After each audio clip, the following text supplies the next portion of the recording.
Good morning. As everyone gets seated, we're going to begin in 1 minute. And we'll begin with Chancellor Blackketter introducing our guests. Thank you.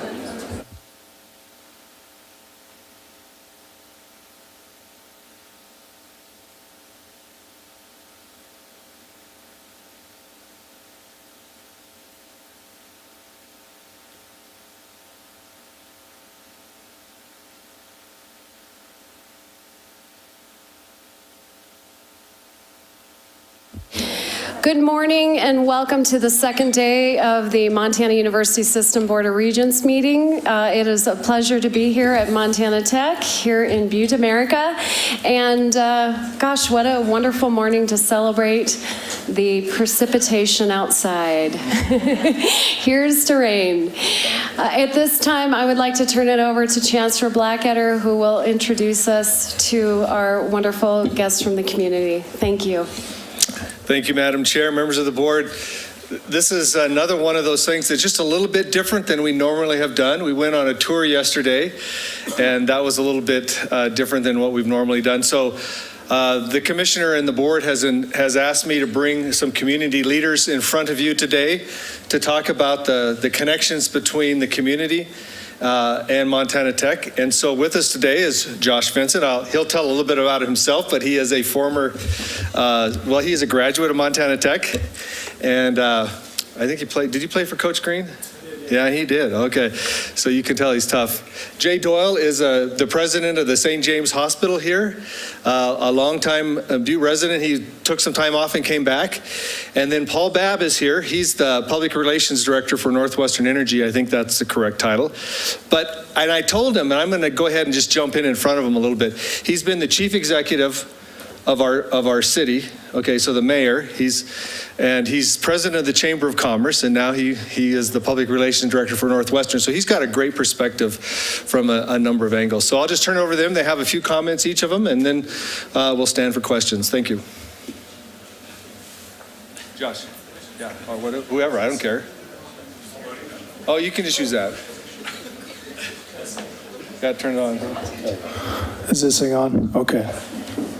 Hi, my name is Josh Vincent, and I am a principal engineer and one of the co-founders of Water and Environmental Technologies. We are a environmental and civil engineering consulting firm, started in Butte back in the year 2000, started by 3 Montana Tech grads. And, you know, I'm here to kind of tell you just a little bit about WET's relationship with Montana Tech and with the community, and then also as an environmental guy, how the environmental industry has affected this community, how Montana Tech plays a role in that work that's being done there. And so just share a few thoughts with you. So WET started in 2000, and we have grown over the last 17 years to just about 50 employees. And I counted them up last night. We have 35 Montana Tech graduates. So, and that's with all due respect to all the other great schools in Montana, but we're pretty proud to have Montana Tech graduates working for us.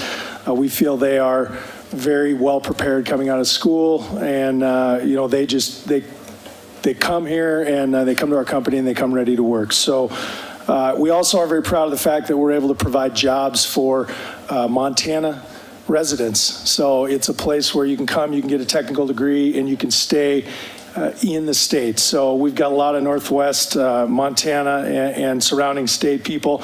I kind of jotted it down. We have employees from, 15 different cities in Montana, from all corners, you know, from San Cooley to Eureka to, Great Falls. And so we like seeing that. These folks, they come to Tech, they like Butte, and they want to stay here. And so we're able to offer them that opportunity. So, and then as far as relationship between Montana Tech and WET, it's very, it really was a catalyst to us really getting off the ground. I mean, there was the 3 of us, and we decided, maybe we can try this on our own. And we really leaned hard, especially in our early days, on Montana Tech expertise. I'm going to throw a shout out to Provost Abbott. I remember going to meet with him. He was a marketing professor back then, and I remember going in and saying, how do you market work? You got a book for me or something? And I borrowed a book, and I don't think I ever gave it back to him, and I don't know that he missed it. But, we did that, spent a lot of time with the environmental professors, and really learned, and they helped us get off the ground. And so now,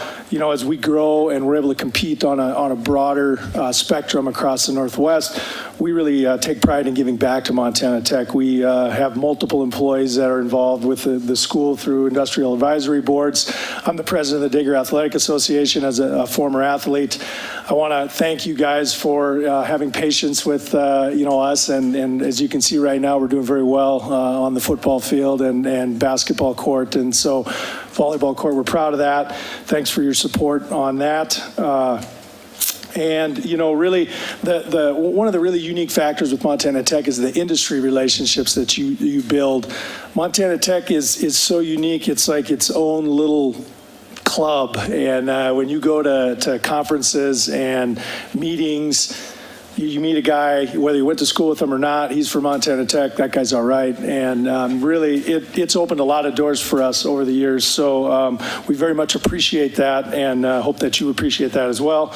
And then as far as, Montana Tech has been real key in the environmental issues around Butte, obviously, as the largest Superfund state site in the United States. We have a lab right in our backyard, and we have, there's Montana Tech graduates involved across all fronts, consulting, agencies, local government, stakeholder groups, leading the charge on this stuff. And we actually have done some really great work here over the past 20 years, hundreds of millions of dollars spent here. And there are now people coming to Butte wanting to meet with the city, and I get calls of people from other countries, from other states wanting to come here and say, hey, you guys figured this problem out, help us out, help show us what's going on. So I think there's a lot of opportunity on that front. Really, Butte and Montana Tech are very tied at the hip from an economic standpoint. I grew up in Butte. I'm from Butte, so I want to see this town do well. And, as Montana Tech goes, probably Montana Tech and the mine are the two biggest, economic engines, Northwestern Energy and the hospital as well. But, really very well tied to Montana Tech. And, other environmental investments in Butte, $35 million wastewater treatment plant just went online, $30 million water treatment plant just went online, a lot more environmental work going on. And now Butte, after investing in itself a little bit with a lot of these environmental restoration dollars, now we're seeing a lot of outside investment. And one project that we're really proud to be working on is the residents approved a new bond for a new outdoor pool at Stodden Park, and then Montana Resources, the local mine, donated another large investment to basically rebuild the entire park. So we're now going to put several million, upwards of $10-12 million into rebuilding one of our crown jewels of our parks in town, creating quality of life here. And so we're here to help support Montana Tech. We hope that you guys recognize the unique nature of this school. I mean, I know you guys, you have the two mountains of U of M and MSU, but Tech really, it doesn't fit in its, under one of those hoods. It really is very unique, and we appreciate the support you've given it to date and hope that you would continue to do so. Thank you. So good morning. My name is Jay Doyle. I'm the president of St. James Healthcare, which is the local healthcare facility in Butte. And I want to thank the Chancellor for inviting me. This has been a great honor to be here. So I want to talk a couple things. I want to talk about the partnership between St. James and Montana Tech. It is a very tight, very close relationship, partnership. We're very proud of that partnership. We are probably one of the largest, if not the largest employer of tech graduates. And you would think it would be just nursing, but it's in other areas. So we have nursing, of course. We have healthcare informatics, which is taught here. Radiology techs. We have medical assistants, nursing assistants, IT. In fact, my entire IT department, I think, are graduates of this school. We have our business office staff. A lot of them have gone through this program. And even our senior leaders, there's one graduate here, graduated twice. It took him twice to get through it. Kevin Denny, he's our Vice President of Business Development. So we have tech throughout our hospital. And it is a close relationship. When we talk nursing, healthcare is changing on a daily basis. This morning you heard the legislators talk about the cuts that are coming. Those are going to affect healthcare as well in this state. And we have to be ready for that. So we've been working very closely with your your nursing educator leadership and our nursing leadership to provide the curriculum that we need out there once they graduate. And it's a partnership between the two of us.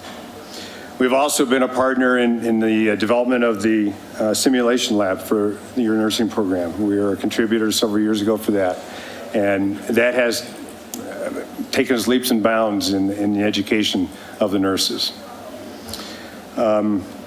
We also provide clinicals to your lab, or to your nursing students and your IT folks. We also have internships throughout the hospital. I had the honor of really doing our new associate orientation about 2 weeks ago. Walked into a room of about 20 to 25 nursing students. And I'll tell you what, you want to talk about enthusiasm, that was in that room. Very, very high caliber of students there. And in the other direction, we also provide services to Montana Tech as well. So we have a sports medicine program and athletic trainers that are on the field here at Montana Tech for every game, also at Western for their games. And then we also manage a student health clinic here. And again, that's the partnership. So again, thank you for having me, and Chancellor, thank you for inviting me.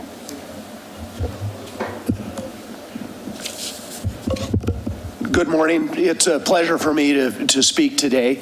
And Dawn, thanks for bringing up some of the things that I've done in my past and in present. A couple of things that I want to talk about is the importance of Montana Tech to the community, and then also the importance of Montana Tech to Northwestern Energy. When you look at Montana Tech, and it's been said time and time again, it really is the economic engine of our community.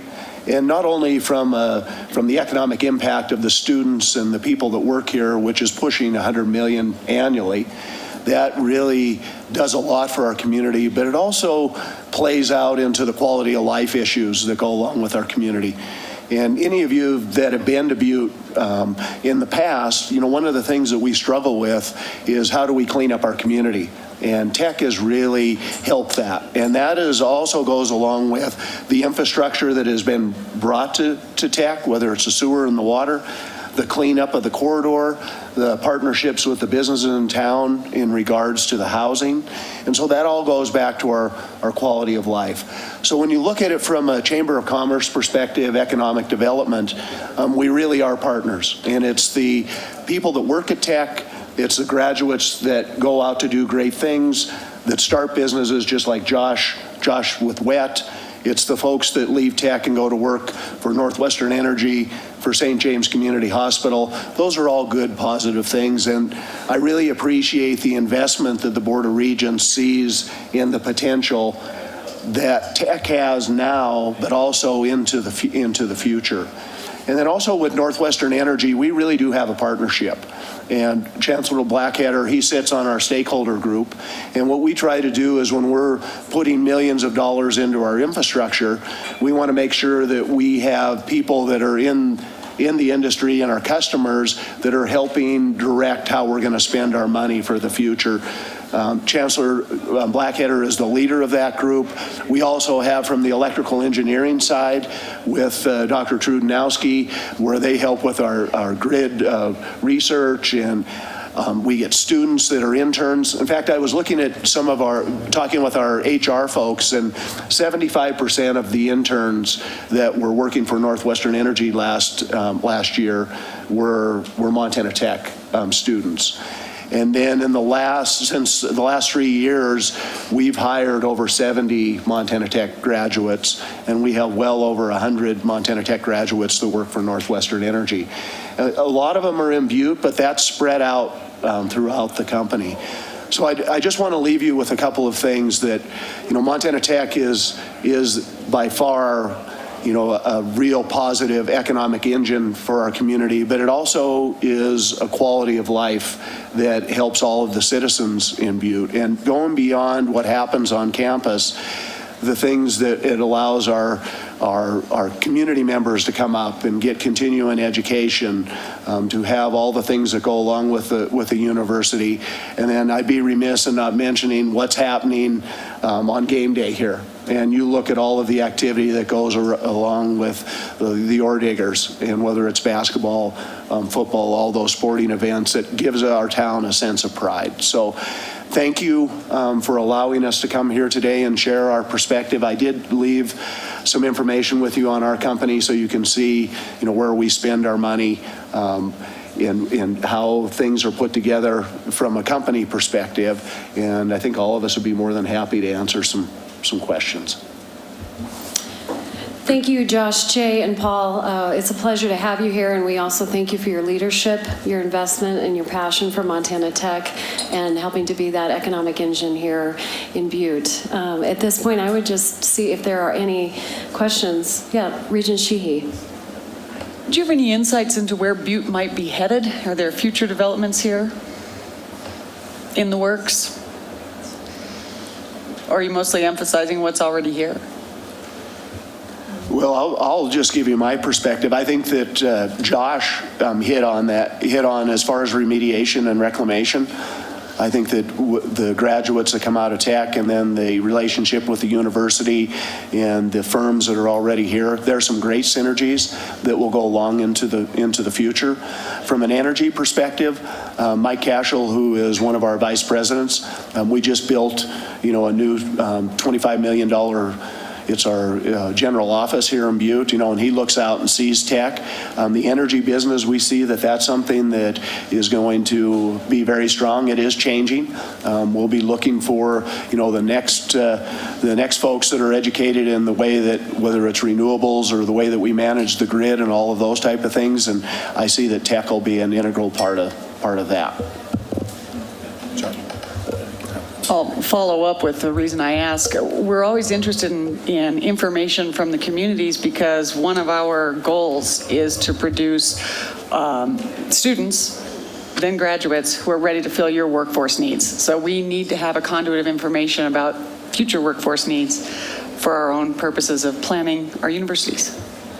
Great. That's a great comment. And, we work very closely through a lot of our employees' involvement with the industrial advisory boards and such, which I think then comes up the chain to you folks to help craft the curriculums for these different degrees. We're very involved. I sit on the environmental engineering IAB, and we constantly give feedback to the department on, hey, let's tweak this class, let's move this around, let's get these kids, the classes they need, especially early on. One thing that Tech, I think, is as good as anybody at is getting their students out and getting them real world experience via internships. That you cannot put a price on that to as a hire, as an employer that's looking for qualified people. This kid is a junior or a senior, and he spent a summer at a mine and a summer at a chemical plant and a summer working consulting. There's no learning curve there. These kids know exactly what they're doing. So Tech is as good as anybody. I mean, you walk down to the Hyper today, hopefully, there's over 100 companies down there, and they are literally fighting for Tech graduates. We got a booth down there, and I already got, I call ahead, but anyway, we'll look like we're fighting fair anyway. So, but back to your, there's a lot of new investment in Butte that we're seeing. There's some tax increment districts out west of town where we're seeing some pretty major new investments going online there. We were able to actually take a technology, a wastewater treatment technology, and patent it, and now we have spun off a side business that actually is marketing and selling individual wastewater treatment systems, level 2 treatment systems for residential and small commercial development. So that's an example of taking finding a problem, solving it, and then figure out how to market that in the community. So. And we have, go. I was just going to comment on that. I mean, when I asked these three people here, they're great examples. Sometimes people think all of our graduates go to Houston or something like that, but here's a company, 150 Tech employees. St. James is our single largest employer over time, not industry per se, but employer. And then a company of 50. and a spinoff company. It's very important to our community, and I think it's a great example of how higher education can generate those economic engines. And we talked about it this morning at breakfast. Ron Euland mentioned a center of excellence around, ecology, restoration, remediation, and I think that is a really excellent idea. This is a laboratory, but we're not the only community in the state of Montana that needs help in that area, around water, around lots of issues that our state has faced over the last 150 years or so. So, I think it's a good segue into that conversation. Thanks, Chancellor. We've got a couple of questions for you, Regent Nicetoon, and then Tuss and Lozar. Thank you, Madam Chair. Thank you, Jay, and Josh and Paul for your insightful message this morning. Question I have, and it's somewhat tied into Montana Tech, but it's probably more for the community. It seems like in every community there's issues relating to housing, and especially affordable housing. Is that an issue here in Butte? And if so, could you describe it? And are we doing our part here at Montana Tech to solve that? I know we've got some new beds coming online, but is it a limiting factor for further economic growth and development, the housing situation? So let me start by addressing that one. I spent the weekend looking for a house to live in Butte. So, and coming from the Denver housing market, this is a refreshing breath for B&B and affordable housing. So, no, I don't see that as an issue in this community, and I haven't heard it as an issue. There is affordable housing here. There's quite a bit of affordable housing, and on a daily basis, there are new homes coming onto the market and new development areas. So, I think we're fine in that perspective. So. Yeah, I think from a student perspective, from a employer perspective, Butte's market is different than Bozeman or Missoula. It's been flat for quite a while. There's a lot of housing, apartment type housing, old mining, from the old mining days that the students seem to not have problems finding. And finding reliable housing sometimes is maybe a challenge for the students. For employees, they don't seem to have too much trouble. I think the market is responding around by putting new developments out of some higher end homes that we don't see it as a limiting factor. Just finding OSHA approved probably, but that helps to develop character, right? Yes. Regent Tuss. Thank you all for being here. It's refreshing whenever we can dialogue with the employer community and the business community. Your message does not fall on deaf ears. In fact, you're preaching to the choir about the importance of higher education and specifically the importance of this institution, not just to Southwest Montana, but to the entire state of Montana. I would encourage you to spread the gospel. We're facing some real headwinds here with regard to our budget. And there's some things I think that in particular really add validity to the message that we're going to be talking about to our lawmakers and to Montana citizens in a couple of years with regard to the 6 mil levy. It really is going to take a partnership, a real deep partnership with industry and the employer community to let folks know outside of the bubble of higher education about the inherent value of higher education to Montana's economy. So my request to you is to replicate what you told us today, day in and day out, as we talk to the people that make important decisions in Helena and also to the Montana electorate as we approach them with the 6 mil levy in 2 years. Regent Lozar.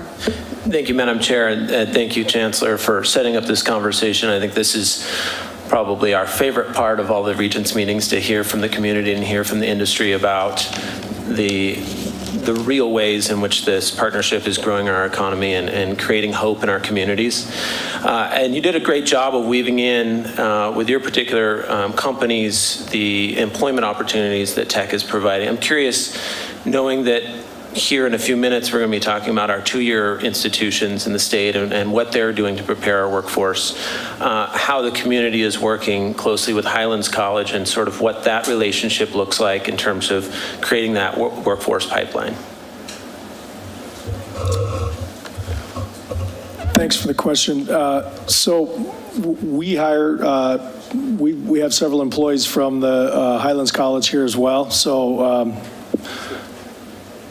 AutoCAD, civil engineering tech, which is survey technicians. We also, the South Campus has a core station. It's a survey base station that they purchased and post on their roof. And us as private companies, we can tie into that when we go out with our GPS survey units, and we can tie into that and collect survey data without having a separate base station. So that's an example of an area where, the university system is providing a service to the private, communities, and any company that comes in within a 20-mile radius of Butte can tie in and get I don't want to get into the weeds on the opus corrections of, survey data, but anyway, they're providing a reliable survey base station there for us to use in our day-to-day work, but also, I think the two-year schools are critically important to, probably all of us here, so. Yeah, I'll address it from the healthcare side. As the baby boomers age and we start to see more and more RNs begin to retire, we struggle with what it's going to look like down the road. And so we're changing the way we take care of patients. So what used to be RN roles now are falling to medical assistants. And those are the folks that are trained in the two-year colleges. We look at rad techs, radiology technicians. Those are the ones that are also trained in a two-year college. Nursing assistants, CNAs, that sort of thing. So we're changing our paradigm, and it becomes more and more important for the colleges to help us in educating those individuals. And I'll just add to that, with the pre-apprentice lineman's program, we do have folks that have gone through that program that work for us, but just as important, our contractors, we do millions of dollars a year in infrastructure upgrades.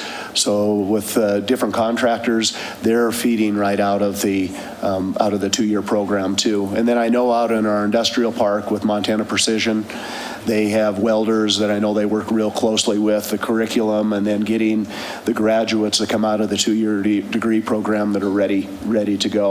And then we also have in the trades, whether it's welders, pipe fitters, whoever that might be, the civil engineering techs, and all the way down to, people that are doing stuff as far as office management, whether they have a two-year software degree. So I think we're seeing those folks that are coming out in 2 years and can readily find a job in the community. And I would venture to bet that a lot of the people that go to Highlands to get that two-year degree want to stay in our community. So that really has a good quality feature that they're not being educated and then leaving. Regent Greenfield. Good morning. Thank you all again for being here. I really appreciate the picture you've painted of the ties between Montana Tech and community partnerships so far. Working throughout my short term, it's been difficult sometimes to see the day-to-day implementation of some of the things we're talking about at this table, and I think you guys have helped really paint that picture for me. So thank you for that. My question is, are there any inhibitors to further partnerships between the community and Montana Tech and the university system at large that you've noticed, and what can we do to address those? I'll start out. I'm not aware of any of the inhibitors right now, but I would like to say from a partnership standpoint, it goes beyond the corporation itself. For instance, Montana Tech with their stadium lights, they needed to take down all of the old lights, and we had our employee linemen that volunteered, and they came up after work, and for a couple of weeks, they spent their time. And these are volunteers that are very, very skilled, probably saved Montana Tech, I would say, close to $100,000. They took pride in that. We have volunteers that work for us, whether they graduated from Montana Tech or not, that give back to the community. And so it goes beyond just the financial means. It's the real partnership that we have in the community. And Montana Tech has been very open to trying to work with employers to make sure that the curriculum meets the needs of the community. And as I mentioned, precision casting, that's something that Montana Precision Casting, they were able to get the workers and work with tech so that when they graduated, they were able to go right to work. So I haven't seen any of the inhibitors. No, I would agree with Paul. Montana Tech, from my perspective, has been very, very easy to work with. And we've appreciated that quite a bit at St. James. My only comment would be, Chase, that, it's easy sometimes. Academia is sort of a different world than day-to-day business life, and for better and for worse. But I think it's just real, it's real key that, you as a group and individual institutions, that you make sure that, step out of that academic bubble as much as you can, engage with the local community and with the communities that you guys operate in, because really it's a two-way street. Montana Tech provides a lot of benefit to the community of Butte, but Butte helps Montana Tech anytime it can as well, and I think that probably it goes for Havre and Bozeman and Missoula and Dillon and everywhere else. So I would just say, continue to stress involvement with local communities and keep those lines of communication open. Follow up.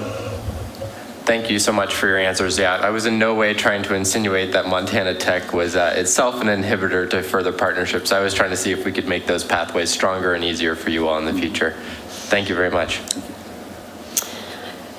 I'd like to follow up with, so fortunately, and to your academia comment, Josh, I can appreciate that, because we come from the private sector and are asked to serve in this role, and so then we are trying to navigate higher education, and many of us, especially who are used to being able to be nimble and execute, it is interesting to then understand that navigation. So if you're in our shoes and you're looking at the world ahead, because truly higher education and across Montana, we have to be nimble and we have to understand how we can really respond to the need for us to provide a dynamic higher education system that really meets those needs. And as you look at technology in the world and the globalization, we have to be able to respond more quickly, or else students will go elsewhere, right? And yet we know Montana is unique, and we have the ability to get so much done in this amazing state. So what would you say as you look ahead? How can we do that in these roles? I'll follow you. Well, it's a great question, Fran, and I have no crystal ball, but I think you guys do a very commendable job. It's not an easy job, and obviously, as we heard this morning, and everybody's aware, there are some speed bumps on the horizon as far as funding and finances, and so you guys are going to have to do the best you can. I think your comment on technology is very prudent. We, as a private company, try to be on the front end of new technologies and new approaches, and so any ability that you guys can help fund research or new equipment or things like that. Like we own a flight of UAVs now that we have got deployed on a lot of our work. We're collecting data that you could never believe 5 years ago you could get on a site, and we're getting in half an hour. And so to see you guys or Montana Tech or MSU or whoever invest in some of these new technologies and help sort of pave the way for private companies will certainly be helpful, or work public-private partnerships in that manner. So yeah, I've never entirely understood the academia realm. I just know it's different, but it's certainly critical to our success, and we just look forward to continuing to work with Tech and all the university system.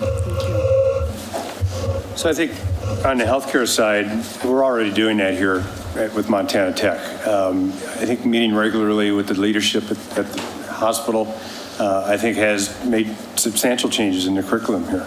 And that's the direction we need to go. And as we look across the state, other hospitals, like Providence hospitals, they are looking at the same thing we are. So I think just continuing with the open communications between both groups, I think is the key to it.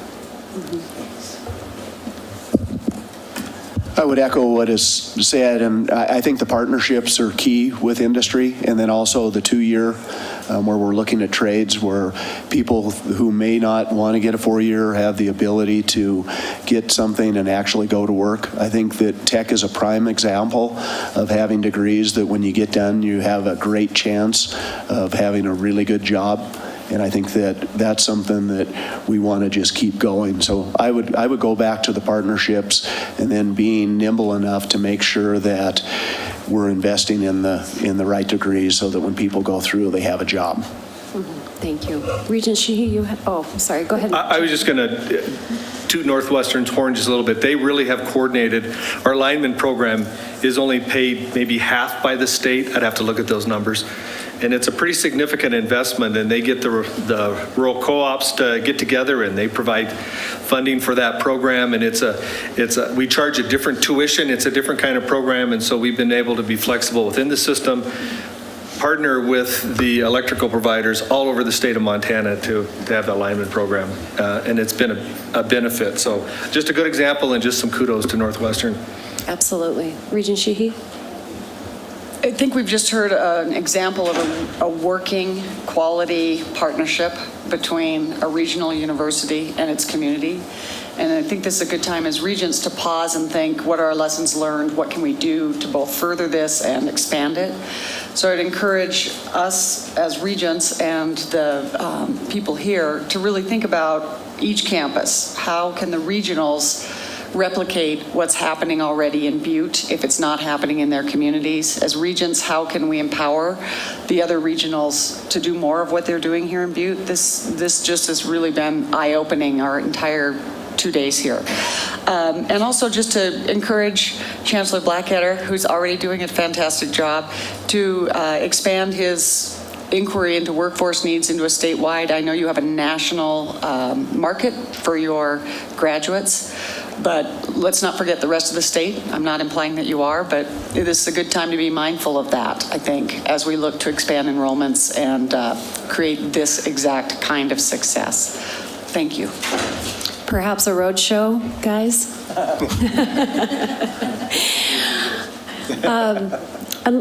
Are there any other questions for our panelists? Thank you.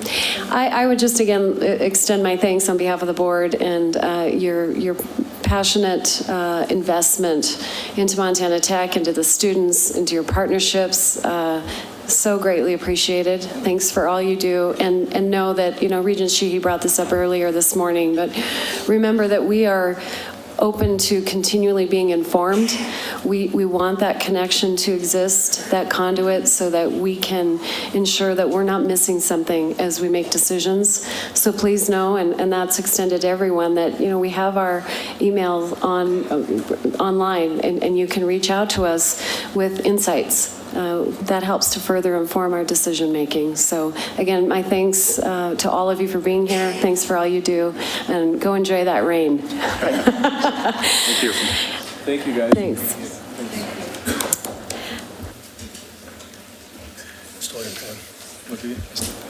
At this point, let's see, where are we? You were at the... You got to move it out. All right, at this point, I would like to turn it over to Move that down. the chair of the 2-year committee, Regent Nystuen, and we will move into the 2-year and community college committee. Chair Nystuen. Thank you, Madam Chair. This morning, as part of our 2-year and community college committee, we have 3 items for discussion, and Deputy Commissioner Seck is making his way up to the front here this morning. While he's getting settled in here, I would like to just take the chair's prerogative here, if I could, and acknowledge the challenge that President Karras and a number of high school administrators are facing up in northwest Montana. As you know, as you've probably seen some of the breaking news this morning, the schools have been closed up there by virtue of a threat. And those are weighty types of decisions that we unfortunately have to have our college administrators, campus administrators make. And so I don't know, Jane, that there's anything more to say other than the media is covering it and so forth. But I know sometimes your jobs as college administrators cause you to get calls in the middle of the night, and those are, you hope, are wrong numbers when the phone rings at 4 in the morning, but oftentimes they're not, and that we trust and have all the faith in the world that you will make the right decision, especially as it relates to student safety and security. So I want to do that. On a little more positive note, I also, well, I guess, John, you're here. President Karras would like to extend the invitation, as would I, to all of you to attend the Mansfield Lecture coming up at Flathead Valley Community College on Monday, September 18th. The Honorable Mark Roscoe will be sharing his insights on the meaning of leadership. And so I know for many of you, that's lots of miles to come up to Kalispell. But we don't see in here the words and wisdom of Governor Roscoe often, but I think that would be fascinating to be a part of. So we've got the information to talk with President Karras if you've got any indications about that. One other final thing while I've got the mic here. We're missing our good colleague and friend Bill Johnstone this morning as he goes back to Bozeman to care for his sister. But I do want to do a shout out to all of you to consider attending his induction into the Montana Business Hall of Fame on Friday, September 29th. Bill, as you know, has been a lifelong legendary leader of D.A. Davidson here in the state of Montana, as well as obviously his passion for higher education, the work that he did with the Main Street Montana project and beyond. And so it's very befitting. I've already asked our good friends and colleagues in Billings to make sure there's 3 seats available for my family and me to attend. But what a great way I think it would be for the Regents and campus folks to recognize Bill's contribution and his worthy recognition into the Montana Business Hall of Fame. With that said, let's get into the first item of business today. And John, would you like to queue up the update on math pathways and co-requisites with, I said, John, let's get this put on our agenda as to what's different on our campuses as it relates to math pathways. It's been a priority. I remember Regent Tuss said, we're all in on this program. And what we want to do is to make sure that all the campuses have fully embraced this and there's nothing getting in the way of making this progress. So I asked Deputy Commissioner Seck if he would have a quick presentation this morning because we've got a lot to cover under the meeting the workforce demand, as well as the Rev Up Montana program. But John, could you queue up our update on math pathways and co-rec program? Mr. Chair, members of the board, I would be happy to. And just a reminder for our presenters, we have the dreaded yellow and red folders here. I've got that 2 days in a row. Doesn't seem fair. This is going to be, I think, an exceptionally positive report for the 2-year and Community College Education Committee. Montana is being highlighted as one of the key states in the United States for its efforts to scale math pathways and do the same with co-requisite design. And so it's my pleasure to call Mr. Eric Rose to the podium to provide a very quick update, and then we have Provost Makwa and Provost Hoare with us to provide some field perspectives. Thank you. Mr. Chair, members of the board, before you is a really quick down and dirty cheat sheet to see where each campus is in terms of implementation of co-requisite writing as well as math. So as you can see with RIT 101, which is the general gateway writing course for the majority of the students in our system, we have really good, solid implementation of co-requisite writing, which means that the students are not entering college going into a remedial course. They're being placed directly into college level writing and then receiving co-requisite remedial support component. So if you look, 7 of the campuses started co-requisite writing prior to fall 2017. So you can see we are right on track to meet the commissioner's goal of scaling co-requisite by 2018. And then moving into math, there's a couple different components with math due to the makeup and the program array of each of our campuses. But generally Math 105, which through the Math Pathways Initiative was a general math course designed to meet non-STEM students who only require a single terminal math course. So you can see that Math 105 has really quickly become not only a leader for co-requisite piloting, but also for scale. So 6 of the campuses are going to be piloting and scaling Math 105 this fall or prior to this fall. Math 121, which is college algebra, is a little bit different story since we have campuses who require college algebra and use it for a couple different use cases, but in general through the Math Pathways project, we are trying to filter out students who don't require college algebra and place them into the more appropriate math course. So you can see that with college algebra, which nationally institutions have struggled to even pilot and design co-requisite math courses, we have really good movement in our system with some pilots that are going to occur this fall, and we'll have really good data to see how those pilots have impacted students, not only their success in the college algebra course, but as well as subsequent calculus courses that those students need to get their STEM degrees. Looking at other math, we see that campuses are starting to move co-requisite remediation into statistics, as well as a couple notable exceptions. University of Montana Western has Math 127, which is a topical math course, which meets the requirement for most of their education majors. So while they may not have as much work in 105 and are a little bit slower, or the implementation scaling phase for college algebra might be a little bit slower, Math 127 is really the more appropriate course for them to focus on, as well as the University of Montana with Math 115, which is linear math and probability, and that is the most heavily used gateway math course on their campus. They have quadruple the enrollment in that course as they do in college algebra or Math 105.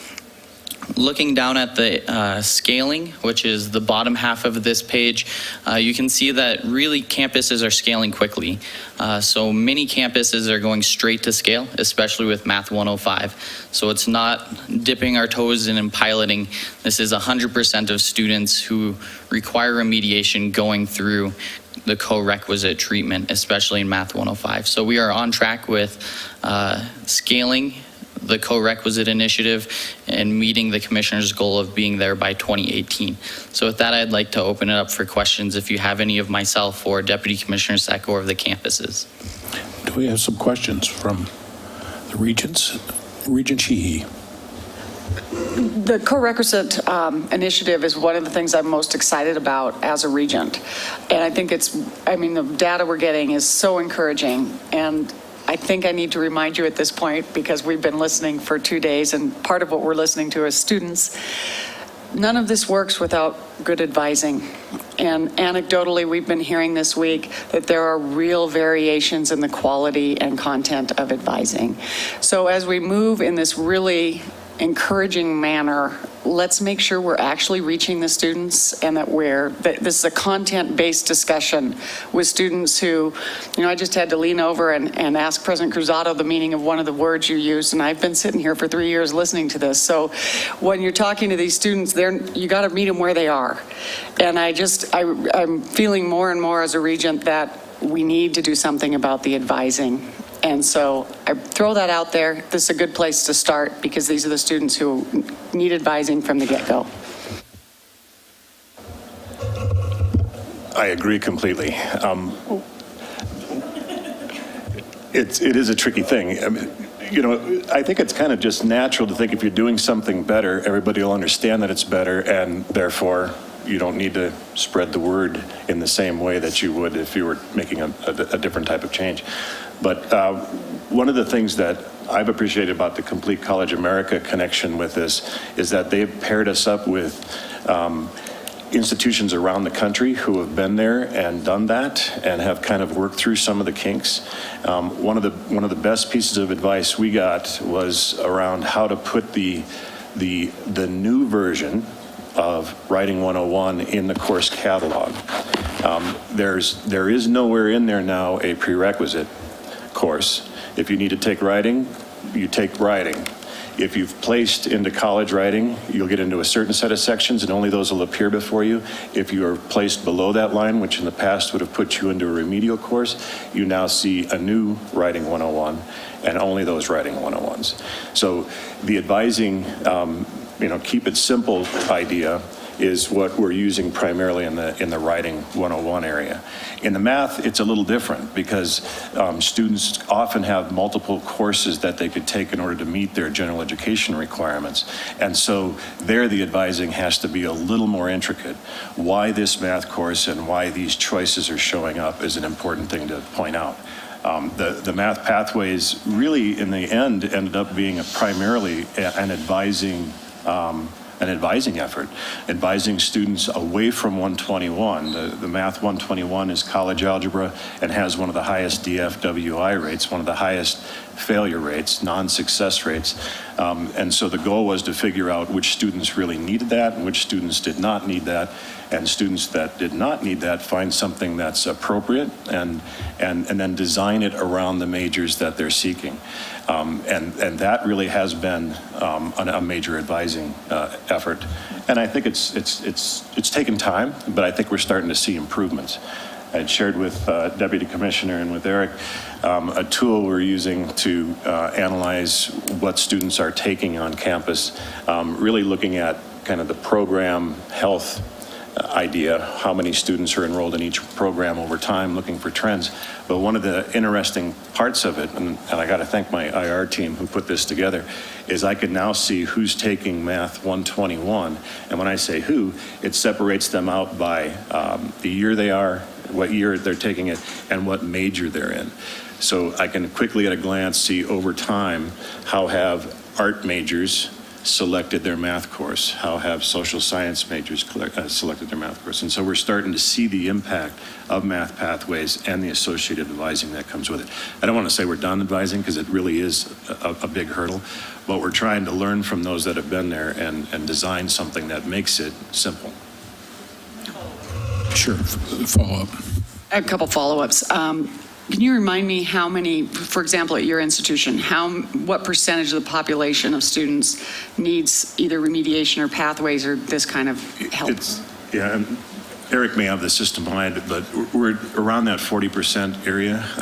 And math and writing often go together, but not always. Mm-hmm. Placement is a big topic we could talk about for quite a while. We have changed placement tools, and we're looking at our alignment with our courses.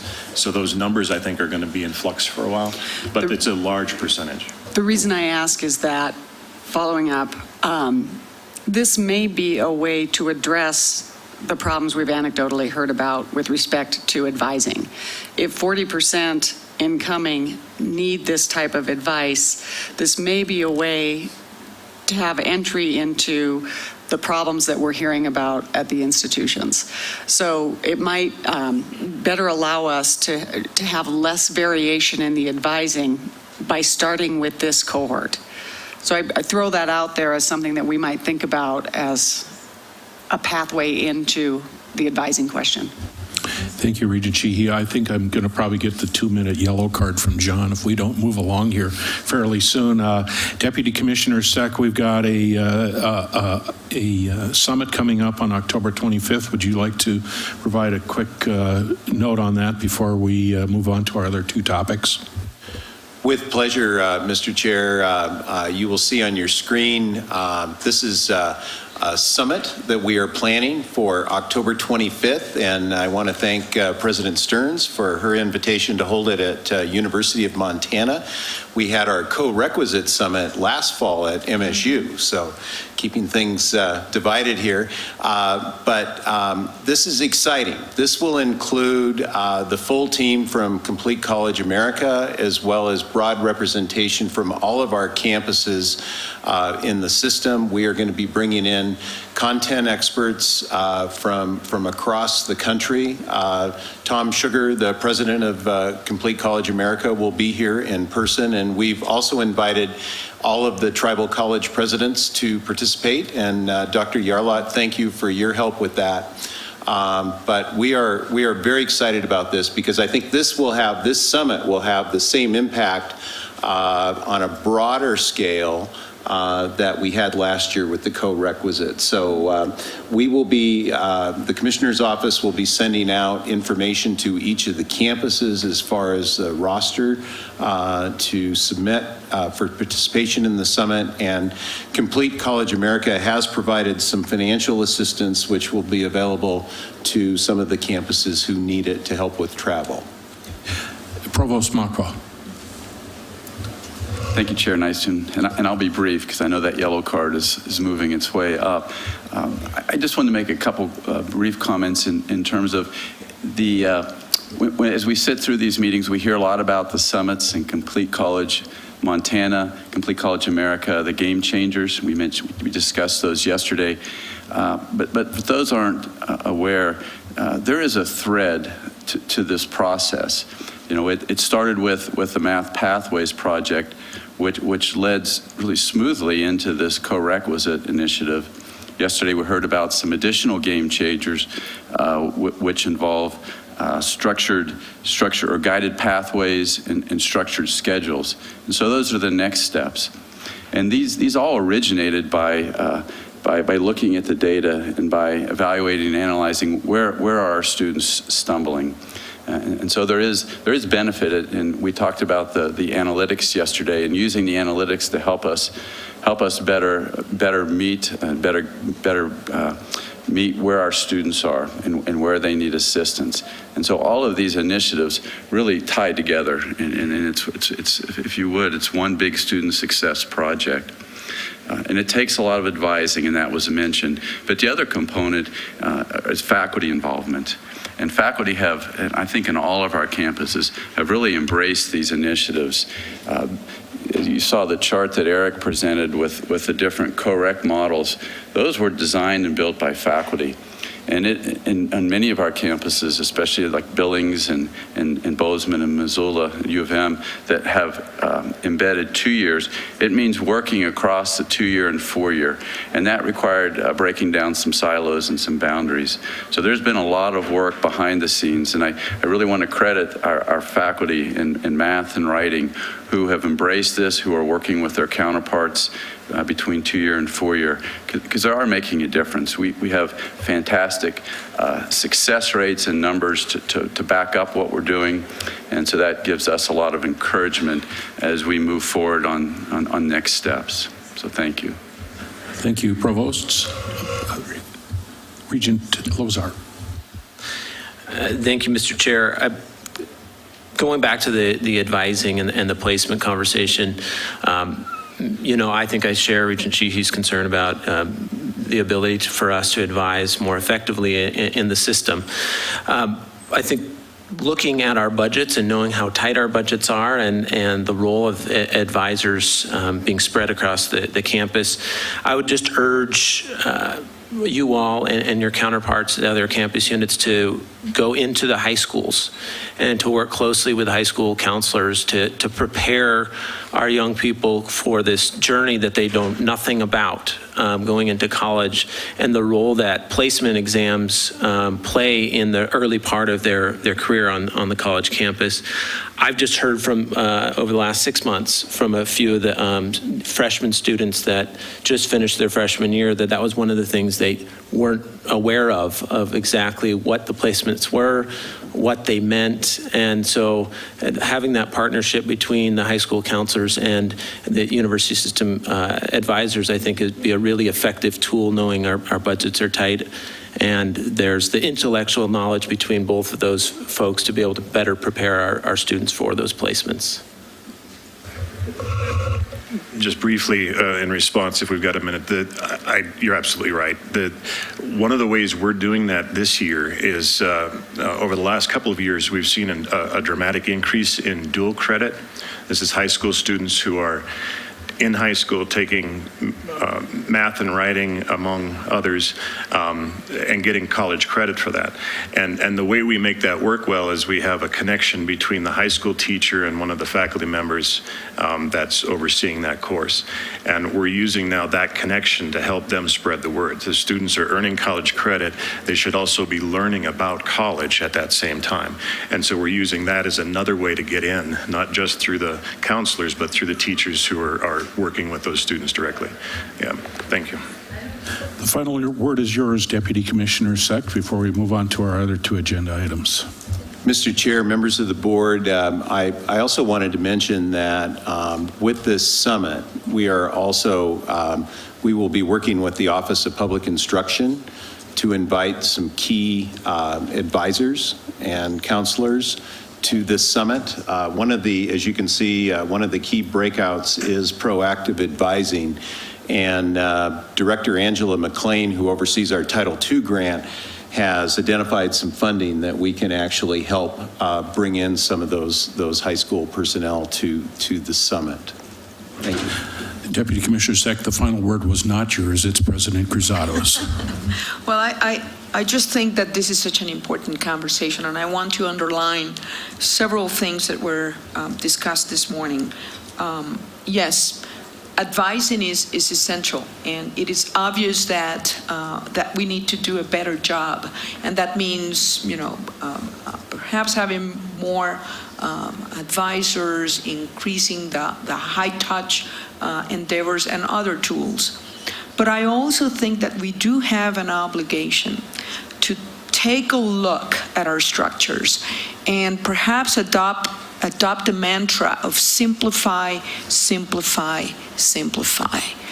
I, for one, believe that we have way too many alternatives out there for our students. So when we take them from the sheltered environment of the high school, and now we plunge them into this a garden of 1,000 blooms of options, what we do is that we create incredible confusion. I think that we really need to delimit the number of options that we give to our students with the best of intentions, but it really has very adverse consequences. Secondly, what Regent Sheehy said about the language cannot be overemphasized. Last week, we had a summit in Bozeman, our One MSU family, and that was one of the things that we were underlining, the language that we use among ourselves. Insiders, we leave some students behind because there's no way they know what we mean about placement, what we mean about a hold, what we mean about withdrawal, and things. We use these words so many times a day, we lose sight of the fact that we're leaving students behind. Finally, and I hate to say this, but I will. There has to be a sense of urgency, and I want to commend the Pathway Committee and the great work that faculty members have done.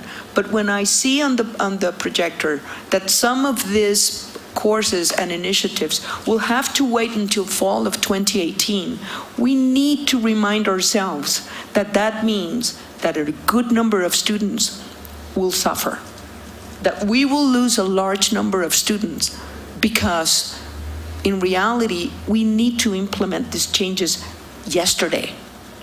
So here's a gentle nudge to the campuses, including mine. The time is of the essence, and we just cannot afford to wait.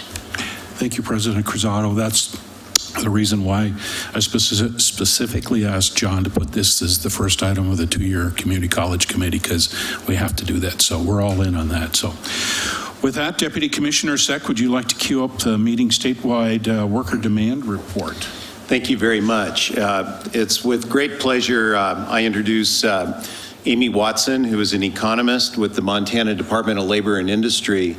And the report that Amy is going to present to you today, I think is very significant because Amy and I were visiting the other day, and we believe that this may be the only report, the only project of this kind in the country. The partnership between the universities and colleges and the Department of Labor to take a look at workforce demands, what we're presently offering on our campuses, what our graduates are doing upon graduation, how that relates to meeting the demand. I mean, this is very, very significant, and it's something that the campuses are really starting to use from a strategic planning standpoint. So this relates back to our partnership that was begun a couple years ago with the state and with Commissioner Busey. And so I just really want to thank Amy and Eric and Barb Wagner and others who worked on this. So Amy, I'll turn it to you.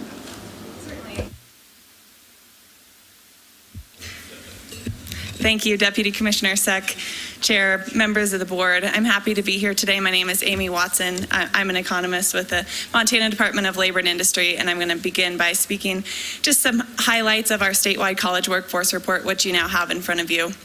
And this is a large report. It's an effort across the Office of Commissioner of Higher Education and the Department of Labor. And the purpose of this effort was mainly to analyze how our workforce system, or how our college education system, was doing at meeting our state's workforce needs, both future and current. With our unemployment rate just under 4%, our labor market is very tight. And so it's been an emphasis both at the Department of Labor and the Office of Commissioner of Higher Education to ensure that we're efficiently and effectively utilizing the workforce that we have to make sure that it benefits our economy too as much as possible. So with that, do I have the clicker here? Oh, perfect. This report began initially as a pilot project for Missoula College. The Missoula College project was brought to the Board of Regents last May, in May of 2016. And based on the feedback that we received from the Board of Regents at that time, as well as from the governor's office, our direction was to expand this report to a statewide system level analysis to incorporate data from colleges across the state and to look at how our statewide education system is doing, our college education system is doing at meeting workforce demand. So with that directive, we were able to coordinate again between the Montana Department of Labor and OCHI. We were also able to develop a new connection with the Montana Department of Revenue in order to obtain income tax data to better analyze our students' workforce outcomes, to include things like self-employment income and income basically outside of payroll wages, which is all we had available at the Department of Labor. We also were able to include data from two private colleges, both Rocky Mountain College and Carroll College, graciously volunteered to participate in our research project and volunteer their data. So with that, our resulting data set included data from 18 different colleges across the state, which you see on the map there. They're located in every region of the state, representing both 2-year, 4-year private and public institutions. Go ahead. The three primary research questions that this report looked to answer was, first, how do our graduates fare in the workforce? Do they stay in Montana after graduation? Who do they work for? What do their wages look like? And how do they progress over time? The second main question was, how is our college education system aligned with workforce needs? Are we producing enough graduates in the right fields to meet future and current workforce needs? And then lastly, we looked at, as a large state with a very geographically dispersed population, we knew it wasn't enough just to say, yes, we have enough graduates, but we also wanted to look at where those graduates were located relative to demand. So there could be some regional disparities between supply and demand that exists for certain programs.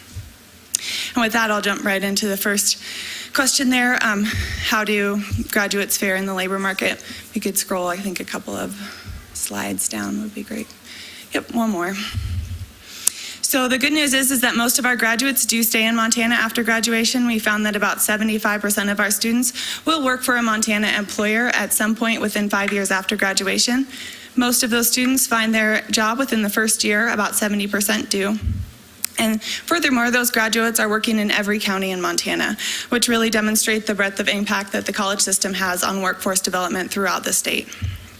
And lastly, we found that graduates tend to work in their field of study, which indicates that our curriculum does a good job of preparing our students for the careers that they intended to pursue. Graduates in their first year after graduation made about $24,000, which is above the entry-level wage in Montana.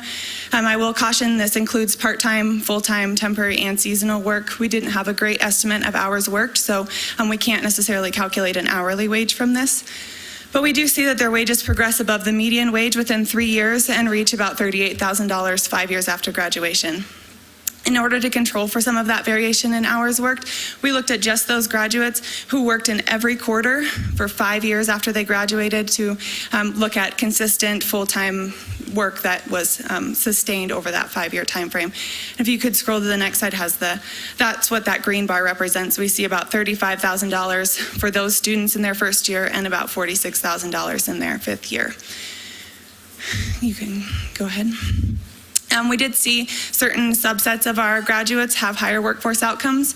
Those who had prior work experience experienced a premium in our wage market, about $8,000 wage premium in that first year, but that premium did decrease slightly over time as non-incumbent workers also gained work experience. But what this does is highlight the importance of establishing a connection to our labor market prior to graduation, that really benefits not only employers but students as well. Workers in high wage industries also made more. That's in Montana, that's mining and utilities, manufacturing, and healthcare. And then those with higher levels of education also made more, which is an important thing to demonstrate to our future students who are considering going to college, that going to college does result in an increase in their income, particularly for those who obtained a graduate degree, meaning a master's degree or higher. For our bachelor's degree earners, their wages were relatively similar to associate's degree earners in their first year after graduation, which was an interesting finding.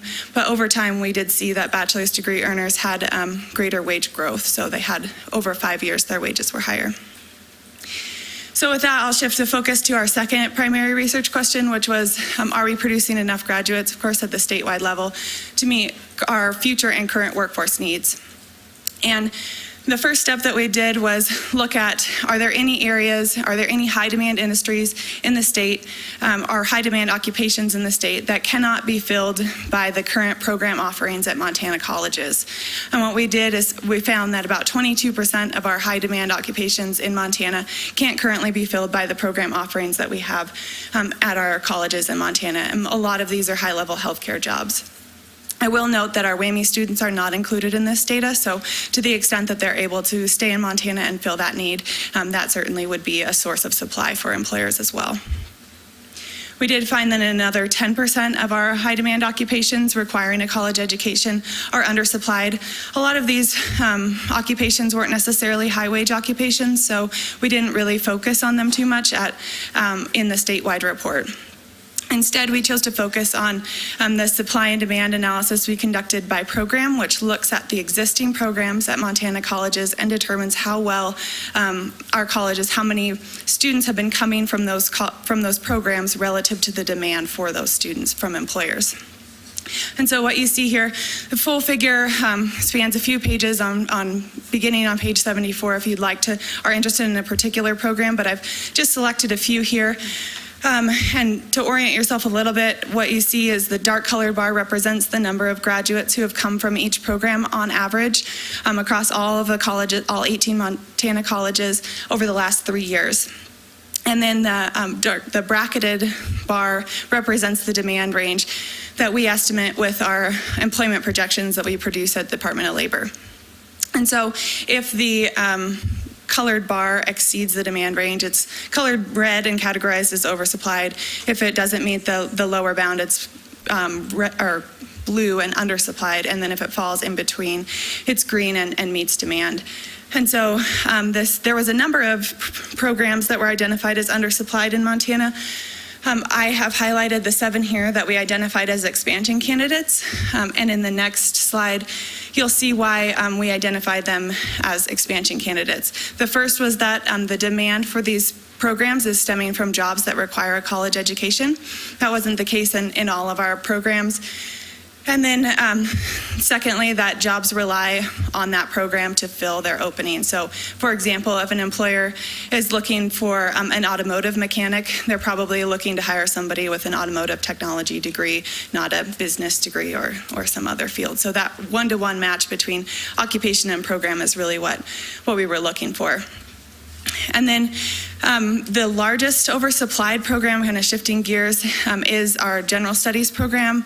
That is the largest program that we produce graduates in from Montana colleges. About 800 graduates graduate in general studies every year. And the demand for that program is a little hard to see in that bar, but it's right there. It's about 10 graduates or so, I think, in the Montana workforce. And so that's really, there was a number of oversupplied programs that were categorized as oversupplied, but this is really the only one that we suggest colleges kind of maybe rethink or reconsider their capacity in.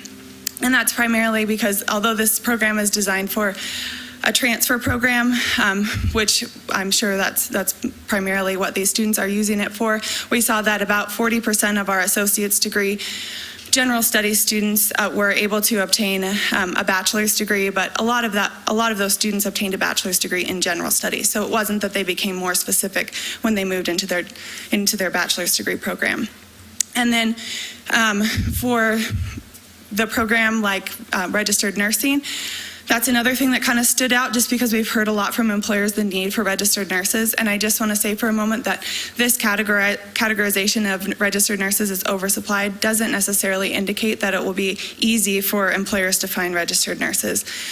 Really what's happened over the last 5 years is we've seen a dramatic growth in the production of registered nurses at Montana colleges. Back in 2010 or 2009, it was only about 300 and some students, and now we're over 500. So that's a real testament to the university system and our colleges in the state and their ability to respond to employer needs. And it isn't until recently that this production has reached that limit of oversupplied. And so for many years, it was undersupplied, and there's probably a large backlog of unfilled openings at our college, at our employer and healthcare providers that may take consistent overproduction in order to fill. I just wanted to make that note. And if you could go to the next slide.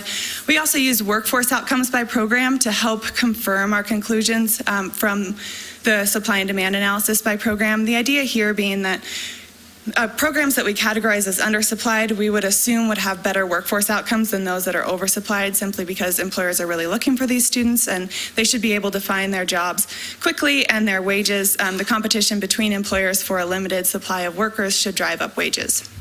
So what you see here is workforce outcomes by program, by main program category. On the x-axis, you have the percent filing income taxes in Montana 1 year after graduation, and the y-axis is real median income. So those programs in the upper right-hand corner have better workforce outcomes than those in the lower left-hand corner. So for our expansion candidates, they were primarily in social work, health information, technicians, and medical coding, as well as our computer and information science programs. And those programs are located, they're the smaller circles kind of over to the right-hand side. So they have very high retention rates and about average workforce wage outcomes. So we said that this result confirmed our prior conclusion that they were probably candidates for expansion. On the other hand, you have a program that was categorized as oversupplied, like registered nursing, we see falls within the health professions field, and that has above average workforce outcomes. Particularly registered nurses within the health professions have extremely high workforce outcomes. They're high retention in Montana. About 85% of RN graduates will find work in Montana within the first year, and their wages are about $45,000 in that first year. So very high workforce outcomes, and suggest that students should continue to pursue careers in that field. The same being said for some of our education programs and our business programs that were categorized as oversupplied. On the other hand, general studies falls within liberal arts field, and you'll see that is the largest of the bubbles. The larger the bubble, the more graduates there are within that program. And they do have below average workforce outcomes, so that we found that this confirmed our prior conclusion that that may be oversupplied in the workforce. So lastly, I'll quickly touch on the regional distribution of our graduates in Montana.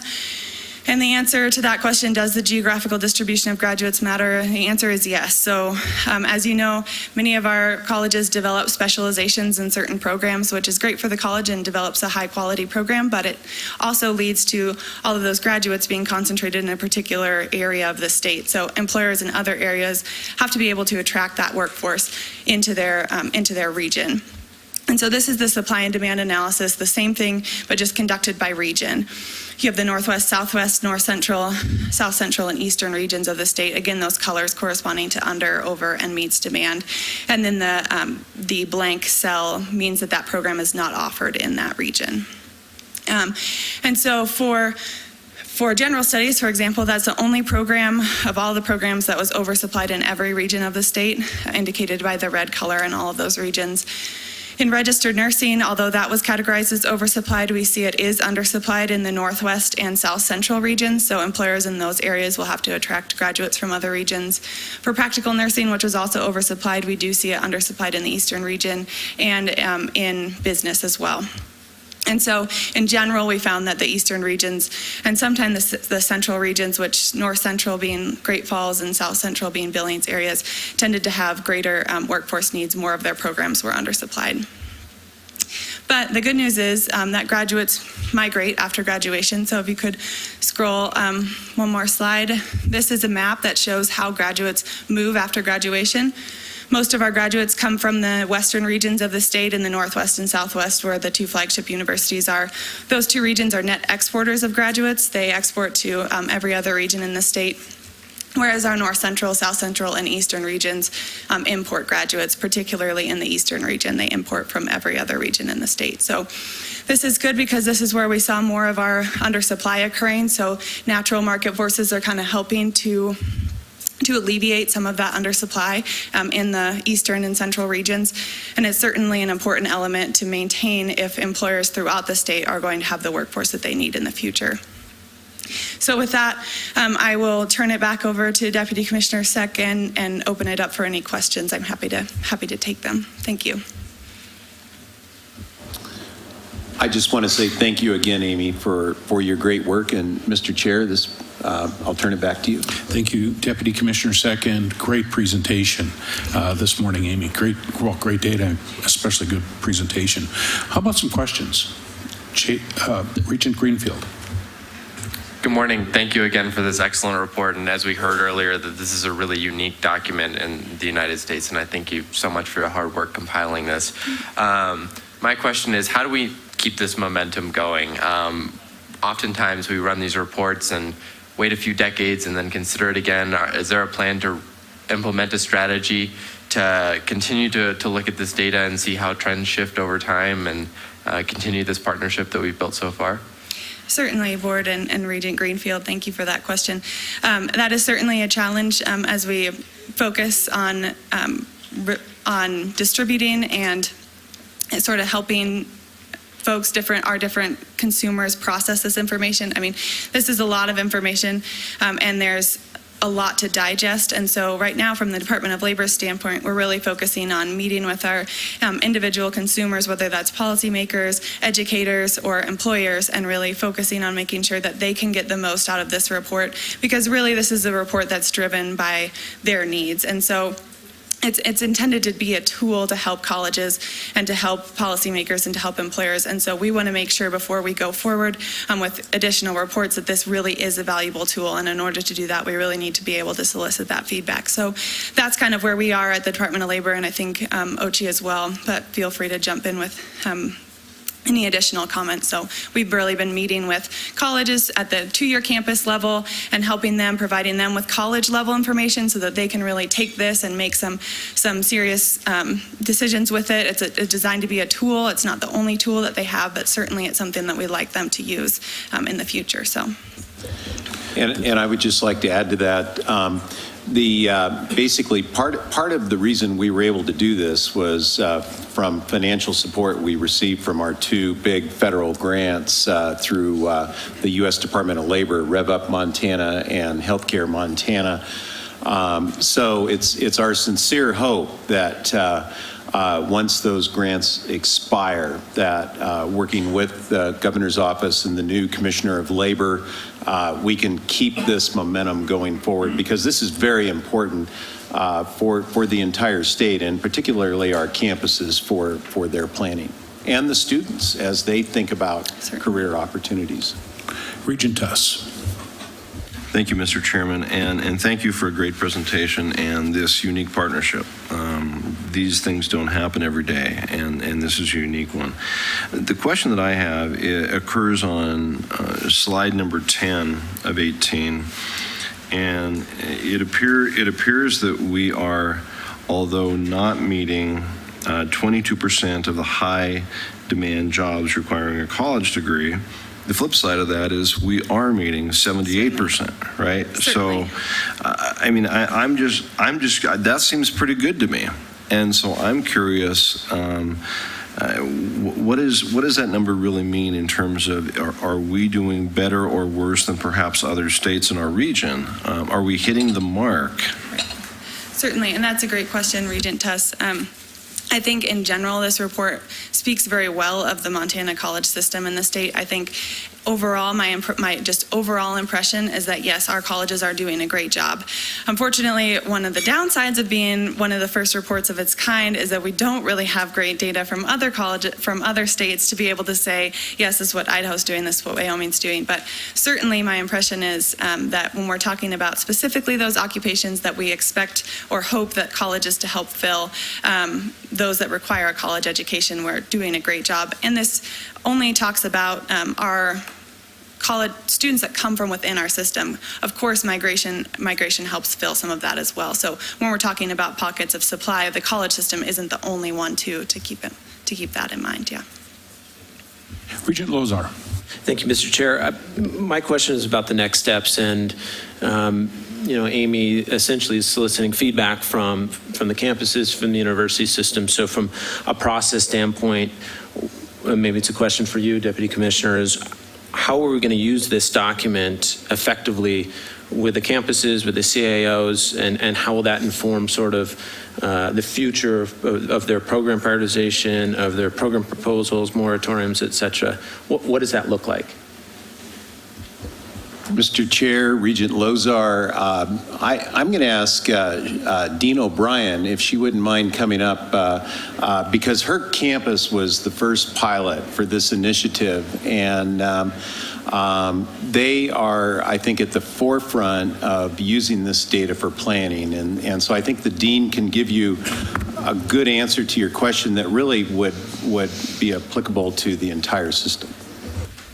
Thank you, Deputy Commissioner Sack, and Mr. Chair and Madam Chair and Regents. Thanks for this opportunity. We were thrilled to have the labor market outcomes report and pilot that project. It has given us a number of things. One is certainly part of our prioritization process, taking that information into account about our role with the labor market and fulfilling the needs for a robust economy in Western Montana and the entire state. It's also been, quite frankly, a great enrollment tool for us. We use it for recruitment when we communicate with high school students and non-traditional, I should say prospective students in the high schools and throughout the area to share with them the likelihood of employment once they finish their studies with us. Additionally, additionally, it's a retention tool for us that I kind of use the analogy of it's the carrot, that we pull that out and remind people, our students, that this is ready for you when you graduate. This is the need in our area. So we're grateful for that. And you know, quite frankly, in private industry, it is an accurate tool, and I frequently give a shout out to Amy Watson and the economists with the Department of Labor and Industry. They have earned accolades for being within the top 5% in the country for accuracy with those forecasts, and so I'm able to share that with private industry and explain the truth in that document and in those data. Mr. Commissioner. So I appreciate a lot of thanks in there, but specifically, does it drive decisions made at Missoula College for curriculum? I feel in many ways like that document is has my marching orders there. We make decisions based on that data, and you know, we're in the process of making some tough decisions right now as far as our budget goes, and we don't want to maintain programs that have low enrollment but are also no good to our students but to the economy. So yes. Regent Sheehy. I'd like to talk a little bit about Casey's question about next steps. I think as a board and as committees and as campuses, we struggle turning data into action. And we're grappling with that in a lot of different ways. It strikes me that this data, we should be thinking about it on our committee, Casey, with ARSA, every time we look at an intent plan. And I think that the campuses, now that we have this map, I don't know which slide this is, it's 92 in the book. But you look at the graduate migration, and it's really clear that our campuses should be looking beyond their own region, especially our flagships. So tying all that together, we've talked at ARSA about the data we get from the private sector. We have really excellent workforce need data from, for example, the Big Sky Economic Development Council and similar organizations from the different regions. And I think that we have to find a way to take the information we have, which is voluminous, and turn it into action. And I think where ARSA committee intersects with that is when we look at programs. I think the campuses intersect before they do the intent plan. I'm hoping that's where our next steps are. Thank you, Regent Sheehy. I know as the chair of the two-year committee, just like the last report, we said what's different, what's happening on the campuses as it relates to co-rec. I think it would be really incumbent upon us to continue to keep this as an agenda item, as to periodically check in with the campuses. What are you using this data for? I'm sure every one of us could go back to our office and find some study that was done a year ago, 2 years ago, 5 years ago, maybe even longer than that, that's collecting dust. Well, we would be incredibly remiss as stewards of the state's resources to take this information and say, well, that was interesting, and go put it with the other studies in our credenzas and not pull it out again. So I'm going to ask Deputy Commissioner Second, as our two-year committee, Casey and Paul, to continue to bring this out as an item of a work in process, or work in progress, if you will, and so forth. The other thing that I'd like to do is to say, isn't it interesting, the last two reports that we've had on co-rec and this report really solves a number of issues relating to what we talked about yesterday. What did we talk about yesterday? We talked about enrollment, and we heard off slightly, down, and things like that. These are solutions that I think we have here.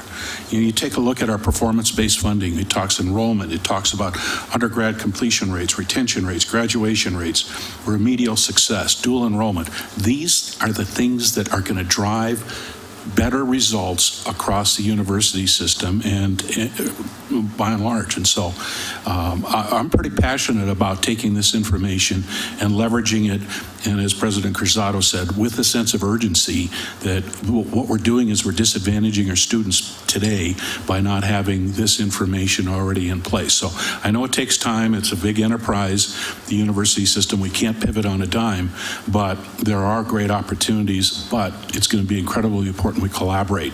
We all can't run out and create the next mechanics and things like that, or we can't all go out and start diminish the number of nursing programs and some things like that. So it's going to be incumbent upon Deputy Commissioner Seck, the Commissioner, and others to really start creating the dialogue to take this information and use it to our best intent. So with that, Madam Chair. One question here, in the form of executing on this document. We have an opportunity to better inform the public about how we are meeting those needs and the value of higher education through this. I mean, this is data backed. So I would ask the question and actually put the challenge out there as to how do we communicate this from a PR perspective, because we live in our bubble, and I am constantly out there talking about the value of higher education. But as we know across the nation, and certainly within Montana, we need to celebrate and champion the reality of the actual connection between all of the information here as to placement and need and all of these things. So what can we do from a PR perspective to educate the students, prospective students, and the public and the taxpayers as to the value proposition? President Stearns, and I know we've got Regent Lozar. You would like to address that? President Stearns? Yes, thank you, Mr. Chair. One thing I did want to say is that I do have a really empty credenza that I was just hoping to put it in, but I guess I'll keep it up on the top shelf. I would like to say that in about 2006-07, we took a tour, several from my office, and focused it on healthcare needs around the state. And did we get feedback, quite frankly negative, about the needs that we were not meeting in terms of workforce and healthcare, and particularly for registered nurses. So of course, 10 years later, it does my heart good to see that we've come through, and maybe then some. But to answer the point you just raised, Madam Chair, I do think next year we're going to be asking the people of the state to support a statewide levy for the support of what we do in higher education. And I can almost envision a way that we are, subsets of us, some regents, some campus representatives, using this report, thank you very much, Amy, and others, to not just talk about the university system needs your support from around the state, but to use it as such a great vehicle to talk about our partnership and to use this wonderful data to show how that works. And I can't imagine a better way to campaign for our value, for our partnership with our state. Thank you. Thank you, President Stearns. Regent Lozar. Thank you, Mr. Chair. Maybe a comment and a question. The comment being, we've got a report that's absolutely fantastic that serves the state, that really focuses on the state, and we have an example of success that is a very specific report for Missoula College and that community.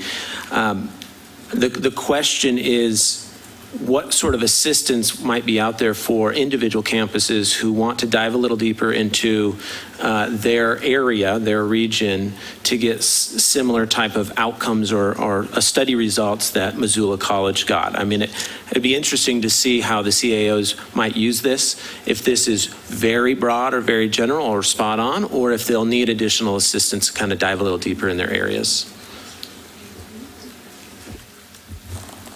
Gentlemen. Mr. Chair, can I ask Amy a question? This is a little bit in the weeds, but I want to make sure we understand and everybody understands right. One of the slides showed that people that were employed or filed taxes, and it talked about residents, non-residents.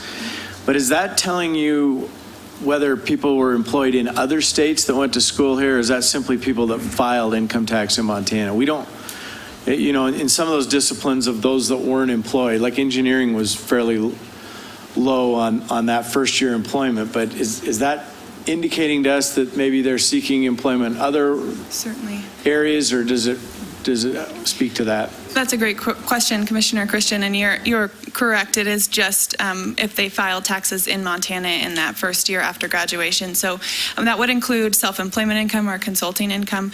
And it did make a big difference when we moved from wage data to income data when we're talking about a lot of engineering, particularly petroleum engineering, just with working for out-of-state companies. But yes, you're correct. Because they didn't show up as filing income taxes doesn't mean they're unemployed. They could be happily employed in another state or have chosen not to seek employment for whatever personal reasons that they have.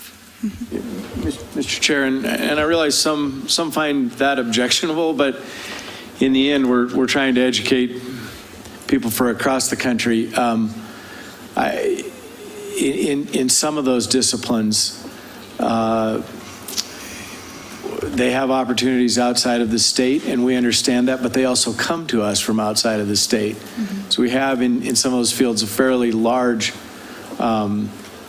out-of-state enrollment in the discipline. So it doesn't seem that odd to me that some of those return home having paid us over the cost of their education. And I just want everybody to know that I don't know if it tells you exactly, and I don't think we have any way of getting across state lines, do we? We don't know where some of these students ended up. Commissioner, no, not as our data is available today. There are some options, and certainly if we continue to do this report, we'll look at ways to incorporate data from other states and continue to make improvements on this report.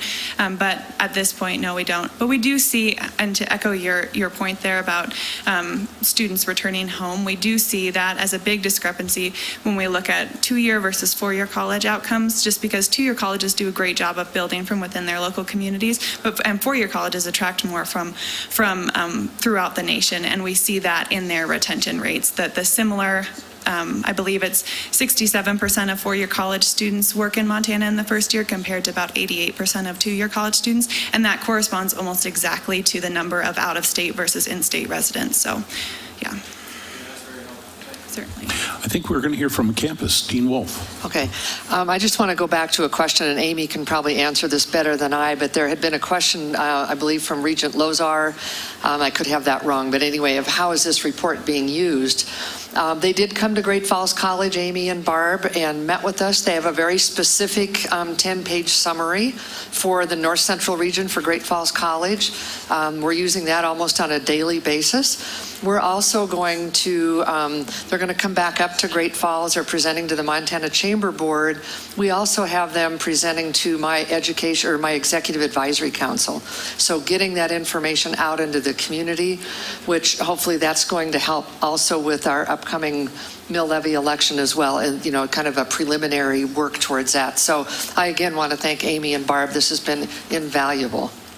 Thank you. Thank you, Dean Wolf. Just a quick comment. You mentioned Montana Chamber, which will be meeting October 25th and 26th in Great Falls. I'm going to be serving on a workforce panel that day, and so this is going to be clearly a big part of that program, as well as the BBER presentations next January, February, and March as part of this. So this is fabulous information that we can weave right into it to describe the value proposition of Montana's higher education. So other questions or comments? We've got about another 15 minutes to go before we need to conclude our part of the 2-year committee. Other questions or comments?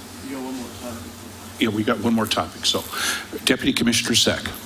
Mr. Chair, I just also want to add that the newly created Montana Healthcare Workforce and Education Council, which was created last year, is using this report really for its core purposes over the last several months. I mean, they're digging into the data presented in the report. So again, it's being used, and we're very thankful to Amy and everyone who worked on this.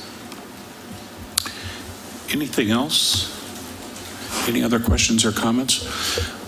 Amy Watson, thank you. Thanks a million for this great report. Thank you. We hope we can continue to keep you on our front burner sense for us here, that we continue to keep this information here, and it'll be interesting to watch as time goes by how we can build on the data and turn it into action, as Regent Sheehy mentioned. So with that, we're coming to, we've got one more item left on our 2-year Community College Committee, and it's the Rev Up Final Grant Report.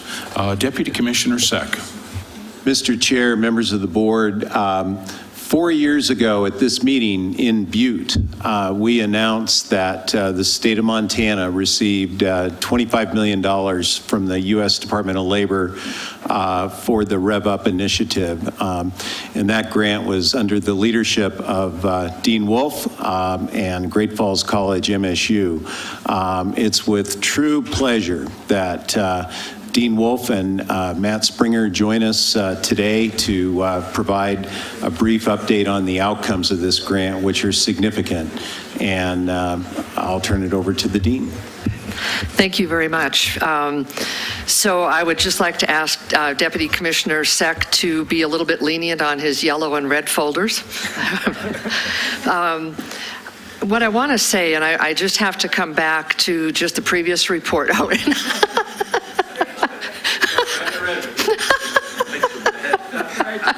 Okay, we're done.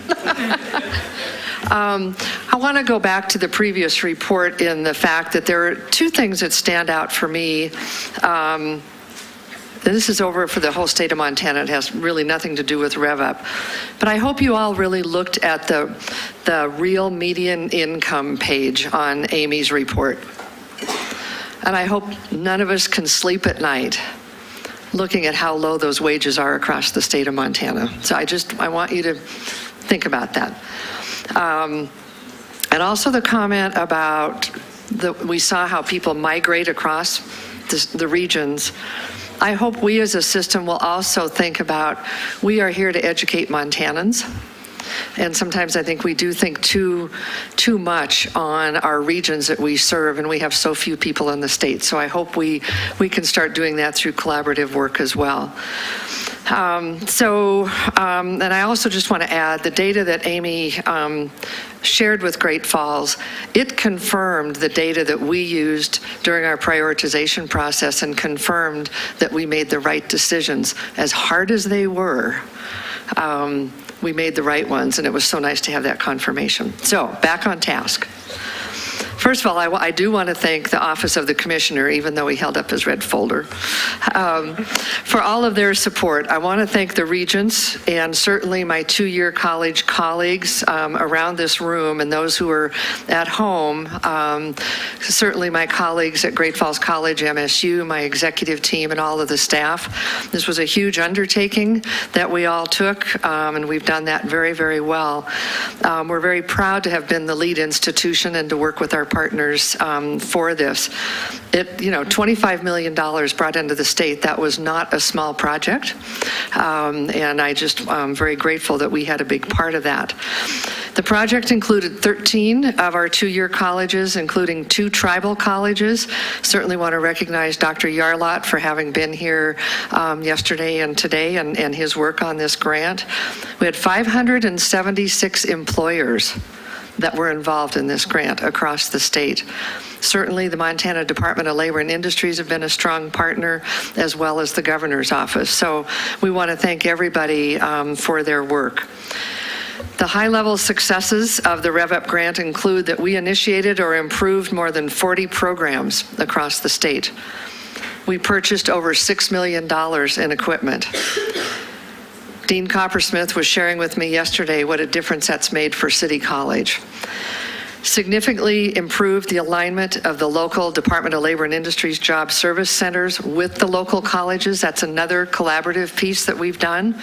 This grant really started, I think, the thinking of collaboration across many entities, across many agencies in the state. We kind of moved away from our silos, and it was so refreshing. We implemented innovative approaches to student advising, significant impacts on enrollment, retention, completion, and job placement. And we also did a pilot on how we can course share across the state. So as we see, we have students all across, we don't have programs everywhere, but how do we deliver education to the people in the far reaches of our state? And we tried a pilot, and I'm happy to say that even though what we first envisioned didn't work well for us at the time, each of the campuses is now, they're reaching out on their own to their different colleagues and saying, we've got 5 students in here, or 8 students, or we need to close this program.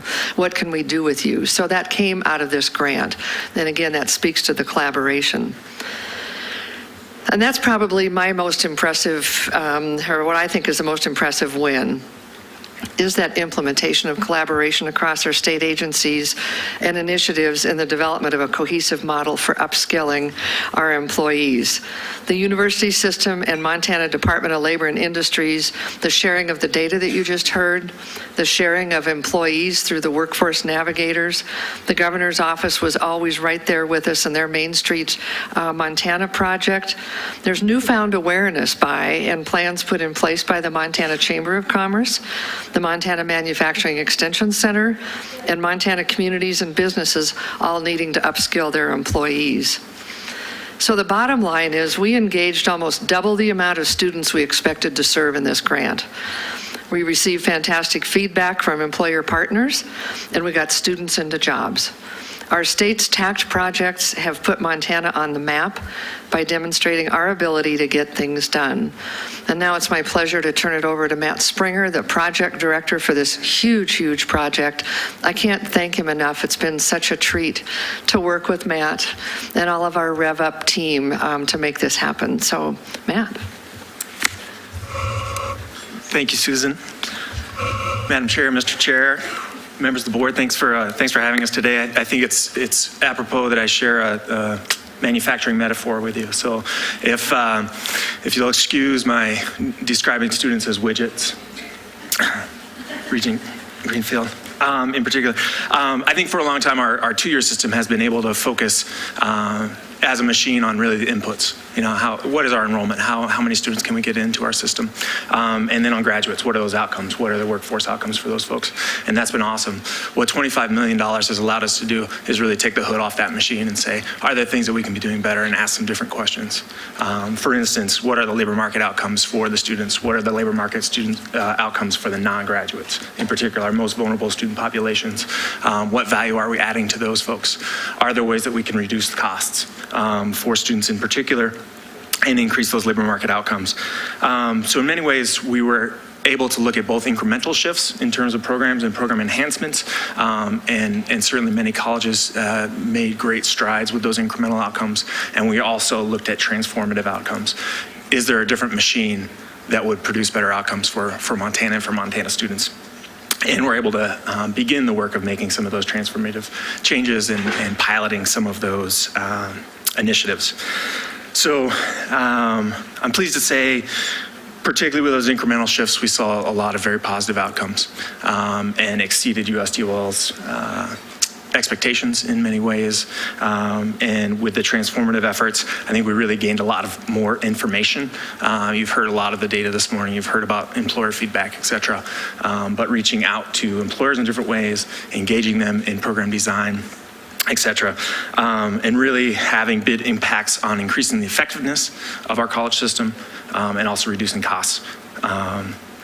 Part of that was looking really at the student population we serve in the 2-year system and saying, this is a fundamentally different population than we serve in 4-year, than we serve in other places, and they need profoundly more student supports and advising in different ways than that other student population. And in order to provide that in a cost-effective way, we really need to expand our partnerships and think about our system as including the Office of the Governor as well as Department of Labor in order to provide wraparound services effectively. So with that, we were able to reduce time to completion, add more value to student experiences, also expand those partnerships in ways that were transformative as well. So I'm very proud of the team that we put together, the work that was accomplished, and would echo Susan's thanks, particularly for the Great Falls staff, for Susan herself, as well as the leaders of all of our 2-year institutions and Governor's Office, Department of Labor as well. With that, I'll hand it back to John before he raises that flag. Deputy Commissioner Sack. Just missed it. Mr. Chair, I just want to take this opportunity to thank Dean Wolf and Director Springer and also all of the two-year and tribal college participants, Dr. Yarlott back there, who were a part of this grant. I think I've been to a number of Department of Labor meetings in Washington, D.C. over the past couple of years, and the Department of Labor made it very, very clear that states who accepted this money and didn't perform would likely end up on a blacklist and would not receive future funding. And I think Montana is not only on the good list, but I think we're on the list that they're really highlighting, saying, look at what these folks did. Look at the transformative changes they made. So, Mr. Chair, I'll turn it back to you. Thank you. How about some questions or comments? Siri. Thank you, Chair Nystuen. And this is really just a comment of thanks and gratitude to Dean Wolf and to Matt for your leadership on this grant over the last 4 years. I think that as you mentioned, the partnership and the collaboration that's happened throughout the system really was incubated with Rev Up, and we learned a lot about how to do that. And so I want to thank you for pushing and for continuing to make sure that those partnerships and collaborations happened. I think it's been a great benefit to students, to employers, to the state's economy, and to the system as a whole. And then the other piece, since we were talking about it this morning, is that advising and coaching piece. I think we learned a lot about what students need in terms of advising and coaching, both in their academic career and then also in their, where they're headed post-graduation, and how we can provide the wraparound things that they need to be successful, because it's not always just about choosing the right class, but sometimes it's about connecting them with an internship or connecting them with childcare. And I think we learned a lot through the work of Rev Up to do that, and I think we can apply it going forward. So just a word of thanks and gratitude for myself and from the governor. I know he's been thrilled to watch and see this grant progress and to see the outcomes that you were able to achieve. And so I wanted to thank you. Very, very good. Thank you. Commissioner Christian. Mr. Chair, from our office, from the system, again, thanks for the great work. This truly is a great opportunity for Montana that was an overwhelming success. I appreciate the thanks, but we send it back to the governor for his support throughout this and for making it happen. And I think we would be remiss to not thank our congressional delegation at the time, Max Baucus and John Tester, who really helped push this over the finish line. We'd had some unsuccessful rounds. We built a consortium and stuck to that, and they helped us get it over the top, and it's provided a great opportunity for Montana. So I thank all that have participated, and I thank those elected officials that helped make this happen for us. Thank you, Mr. Commissioner. Deputy Commissioner Sack, the final word's yours. Well, I want to wish Matt Springer well. He is moving to Oregon. His last day here in Montana will be the end of September. So, Matt, thank you for directing this project.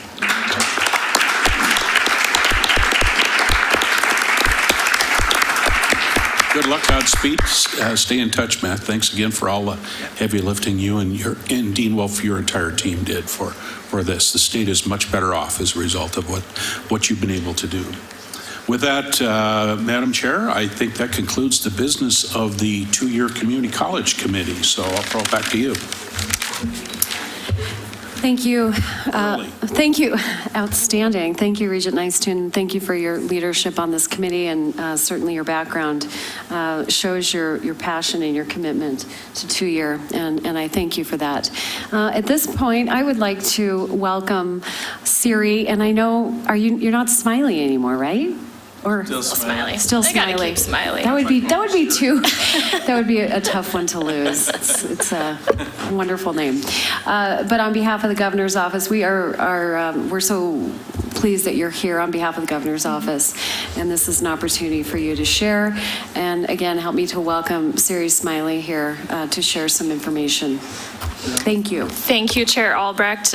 Good morning, everybody, and want to thank our hosts at Tech, Dean Blackadder, or Chancellor Blackadder. I've never thought that I would be praying for snow driving from Helena to Butte, but we definitely were, and so it's nice to have a little moisture today. And I think it was about exactly a year ago that we held our Beyond the Classroom Work-Based Learning Symposium down at the Hyper, and the comments this morning from the community Butte leaders just, I think, really hit home again how important it is to have work-based learning experience, whether it's internships that you're providing your students and working in partnership with these employers so that when they do graduate, they are more than hitting the ground running.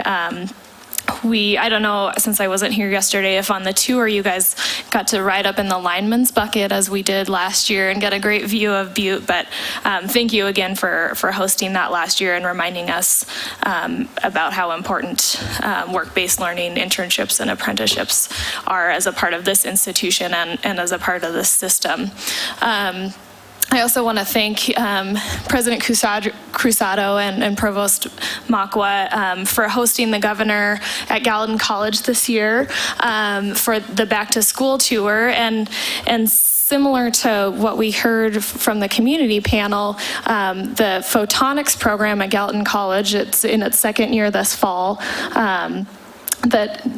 that we got the chance to visit really was an incredible example of that partnership between industry, MSU, and Gallatin College. As we know, we have this burgeoning photonics industry in the Gallatin Valley, and they recognize the need for highly trained techs, and that could be met with a 2-year associate's degree. And so in working with the faculty of the College of Engineering and faculty at Gallatin College, have put together an incredible program where, you know, the 7 students that are in it, or maybe it's 8, are working in the industry right now while they're completing this associate's degree, and will be meeting that demand, you know, within 2 years, which was an incredible program. So it was really impressive to see that collaboration across business and industry, and again, just thanks to you guys for that incredible innovation and work.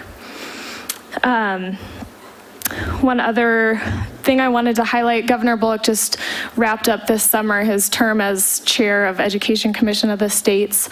And of course, his chair's initiative for ECS was dual enrollment, and wanted to highlight that it was a good time to reflect, I think, on the progress that we've made here in the state. The governor and Commissioner Christian had challenged campuses to grow, and challenged Amy to grow dual enrollment by 1,000 students a year over the next 3 years, I believe it was. And we found out right as we were in San Diego for the conference that last year we met that goal. So many thanks and kudos to Amy and to the campuses for stepping up your efforts in recruiting students. It's a great tool both on bringing students to our campuses and showing what we can offer, saving those students money and getting them out on time and into the workforce. So I wanted to celebrate that, make sure we celebrate that as well. I know that you talked budget yesterday, and so I don't want to dwell on that, but just do want to acknowledge the budget situation that the state is in. You know, as Amy mentioned with the labor report, our economy is strong, unemployment is low, and wages are growing. We're leading the nation in manufacturing growth, but the revenue that funds the state government is not reflecting that growth. And so combined with, of course, a very expensive fire season, we're looking to, our budget is projected to be in a deficit. And without a special session, really the governor's only option to manage the budget and to prevent us from going into a deficit is to trim spending, as we've had lots of conversations about. So looking forward as campuses and this board have some difficult decisions and conversations to have, I think, to find those areas that might be able to be trimmed back. Just want to make sure that we are thinking about maintaining the high quality of education that we offer and maintaining those partnerships and hopefully strengthening those partnerships with our communities, with our employers, as we've heard today. And it is, I think, an especially difficult conversation because we've made so much progress over the last 4 years. We've been able to freeze tuition. We've invested in research on our campuses that have stimulated innovation and economic growth. We've expanded dual enrollment, and we are connecting with business and industry and employers and across state agencies at levels that we haven't before. So, just wanting to think and remember that that we have those connections and that hopefully we can leverage them to not lose any quality as we go down this path. And the bottom line, we hope, the governor hopes that the legislature will continue to work with them to find more responsible solutions than having to cut something like education, which drives our economy and drives our communities. And then finally, on hopefully a little more positive note, want to thank Commissioner Christian and the campuses and your team for moving so quickly this summer as we were in desperate need of firefighters to make sure that those firefighters who are also students had a little bit of leeway in terms of meeting registration deadlines and fee deadlines so that we could continue to stretch our limited resources to the max. So thanks to your office and to the campuses for providing that flexibility. It was certainly important as we had firefighters working across the state to protect those communities. So with that, I think I will hopefully have made up a little time for us. Thank you, Siri. Any questions or President Stearns? Thank you, Madam Chair, and I promise to be very brief, just a moment of personal privilege. I just want to let the Assembly know, if you didn't already, that Siri Smiley is my niece, and that last Saturday afternoon we were celebrating her beautiful wedding in Red Lodge just a few days ago. I was shocked to see her here. I thought she might still be on her honeymoon, but and that the governor officiated at that beautiful ceremony. And there was even a lot of sunshine, but a touch of that rain that we all want so much. It's just perfect.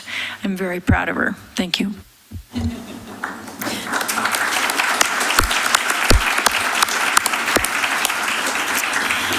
Thank you. I was anticipating that. And congratulations, Siri. Though I haven't gotten the eye from Regent Sheehy yet, if I may, I would like to ask that we take a quick break. And then we will move into the committee reports and action. So if we could just take a break and return at, if we could do 10 minutes. Okay. Okay, 20 of. Thanks so much.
Thank you all for your interest in returning.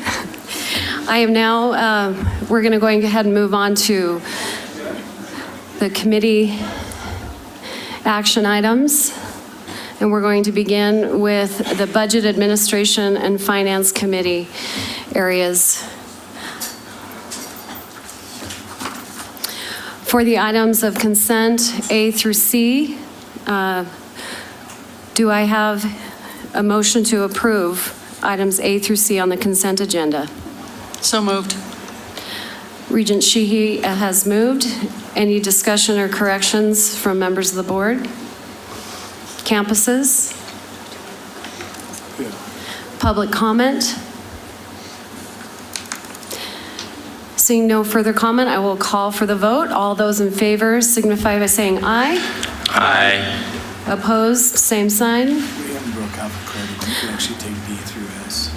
Motion passes. All right, staff items. I'm going to go ahead and entertain a motion to approve items D, E, and F. So moved. Motion made by Regent Nicetoon. Any discussion or corrections from members of the board? Campuses? Any public comment? Seeing no further comment, I'll call for the vote. All those in favor signify by saying aye. Aye. Opposed, same sign. Motion passes. Emeriti faculty, items G through S. I'd entertain a motion to approve items G through S. So moved. Regent Greenfield. Any discussion or corrections from members of the board? Campuses? Any public comment? No more comment. I'll call for the vote. All those in favor signify by saying aye. Aye. Aye. Opposed, same sign. Motion passes. Thank you. Moving on to the action item, the budget presentation. Fiscal year 2018 operating budgets. Do I have a motion to approve the budget for fiscal year 2018 operating budgets? So moved. Motion made by Regent Lozar. Any discussion, corrections from members of the board? Campuses? Any public comment? Seeing no further comment, I'll call for the vote. All those in favor signify by saying aye. Aye. Opposed? Motion passes. Thank you.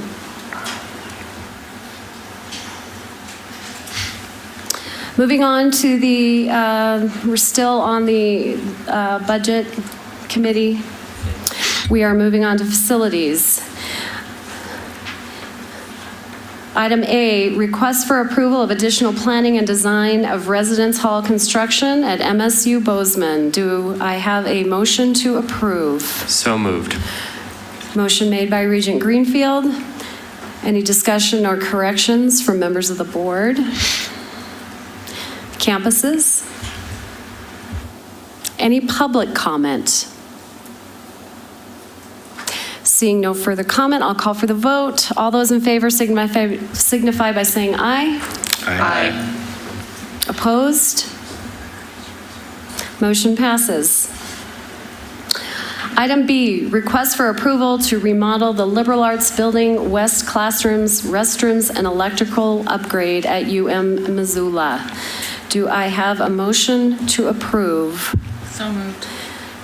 Motion made by Regent Sheehy. Any discussion or corrections from members of the board? Campuses? Any public comment? Seeing no further comment, all those in favor signify by saying aye. Aye. Opposed, same sign. Motion passes. Item C, request for approval to name the Academic Hall of the Liberal Arts Building at University of Montana, Missoula. Do I have a motion to approve this item? So moved. Regent Sheehy has made a motion to approve. Any discussion or corrections from members of the board? Campuses? Thumbs up from President Stearns. Any public comment? Seeing no further comment, I will call for the vote. All those in favor signify by saying aye. Aye. Opposed, same sign. Motion passes. And my gratitude extended to the X for this significant contribution.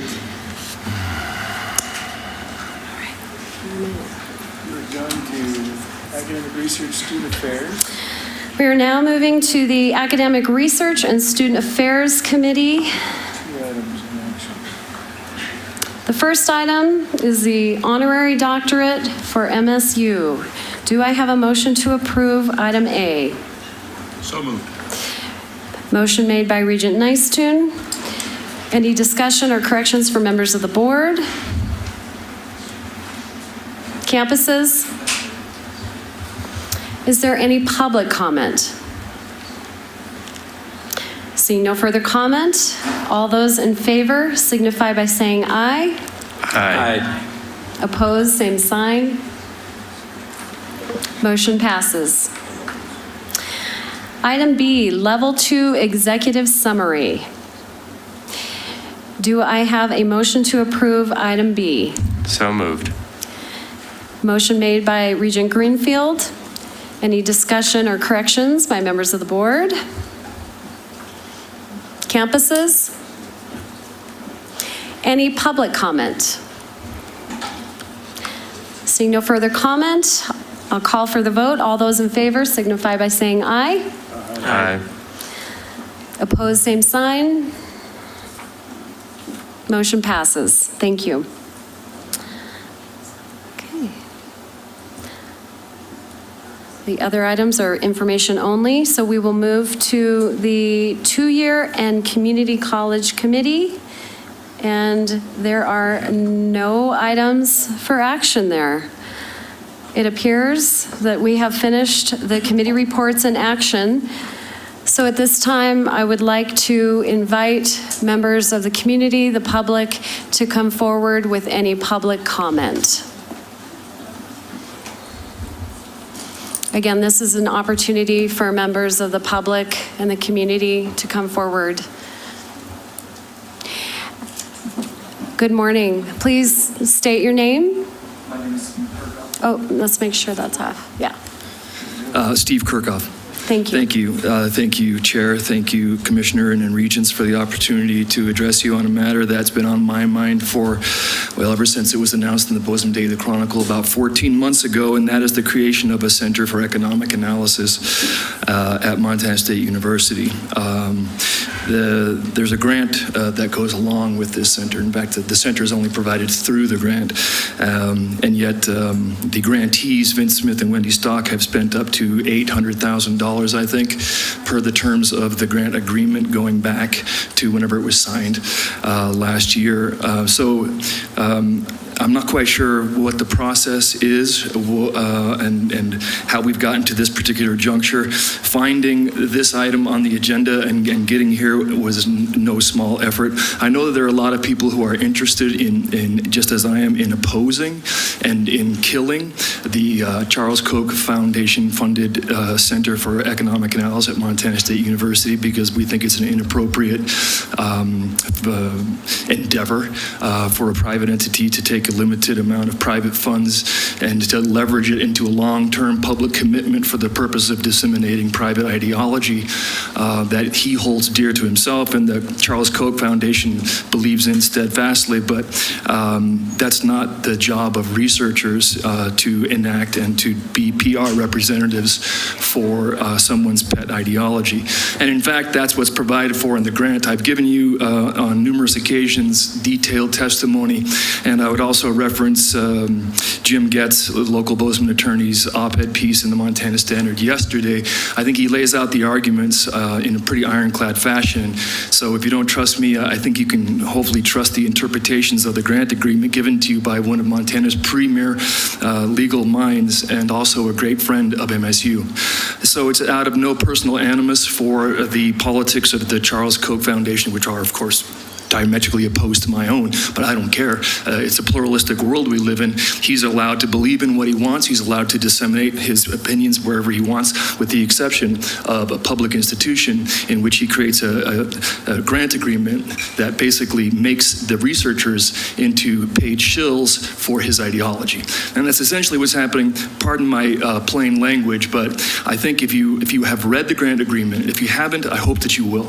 If you read the grant agreement, the conclusions that you will reach will be identical to those of Jim Getz, because I think it is the correct way of looking at that document. So the researchers have no freedom. There is no academic freedom. They have a tremendous financial interest in giving the Charles Koch Foundation exactly what the Charles Koch Foundation wants. And in fact, I think that's what they're busily doing. I think the Charles Koch Foundation should do that. If he wants to go to the Gallatin Valley, he should probably buy a parcel of land like everybody else is and build a real brick and mortar center and then pay people to do what he wants to do. But taking a limited sum of money and leveraging it into a long-term public commitment that the public will have no notion of. Hardly anybody in the state of Montana knows about this $5.67 million grant that was already signed and is already being spent. While we debate whether or not they should be given the designation of a center, they're busily out there doing the bidding of the Charles Koch Foundation. I think this is a matter of significant public interest, but finding this item on the agenda was like looking for a single kernel of gold corn in a gigantic cheese burrito. I mean, it's wrapped inside an item, wrapped inside an item, wrapped inside an item, and I'm not surprised that there aren't more people up here because it's difficult to follow what's going on. And I believe that the public process needs to be broadened. I think that the grant agreement that provides for the center needs to be examined by this body. I think it should be sent to the MSU Faculty Senate, and they should be required to pass judgment on the document to see whether or not it upholds academic freedom. I'm confident that they will rule, if they're using rationality and good reasoning, that they will rule that this grant agreement does not uphold academic freedom, and therefore it's not in the best interests of the students of Montana State University, the taxpaying public of this state, and basically of anyone who believes in genuine freedom rather than what is provided in this agreement. I thank you very much for the opportunity to speak. Thank you. Any further public comment? Yes. Thank you, Madam Chairwoman. As a Montana University system faculty member, I get the daily privilege of working with two-year students, four-year students, and graduate students. Excuse me, Scott, I know who you are, but would you mind go ahead and stating your name? My name is Scott Risser. I'm a psychology professor at Montana Tech. Thank you. And I really just want to take a moment to thank you, Board of Regents and the Commissioner's Office, for all the hard work you do. Faculty will not always agree with you, especially on very specific instances, but we get to see the outcome on a daily basis of all the amazing students that go through our system. Projects like MReady and RevUp have a direct and palpable impact on the state of Montana and on our students, and just want to say thank you. Thank you. Any further public comment? Yes.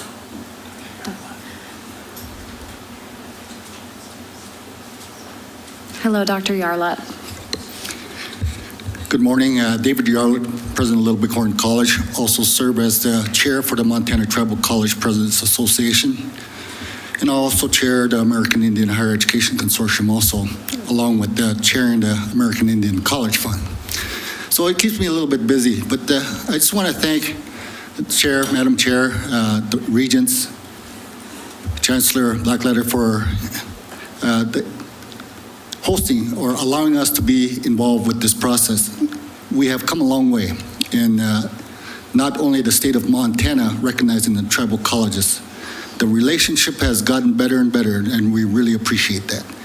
And there's been steps that have been taken. It started with Commissioner Stearns when she was the commissioner, and it has been continued with Commissioner Christians. One thing I will say is that the state of Montana has been a leader in many ways in Indian education. And I want to acknowledge that.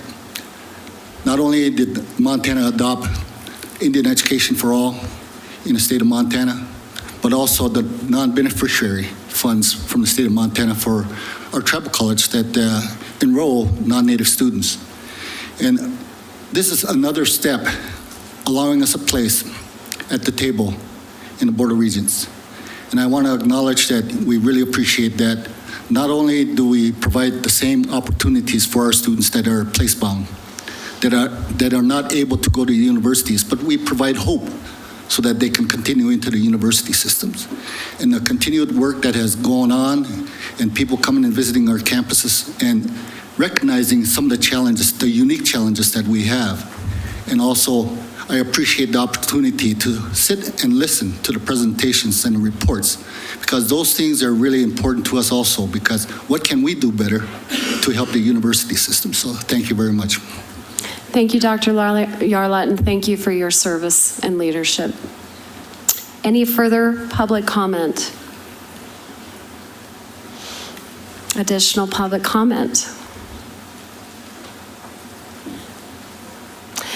Seeing none, I will close this portion of the meeting, and we will move into executive session. And I will note that the items discussed in executive session, the privacy concerns outweigh the public's right to know.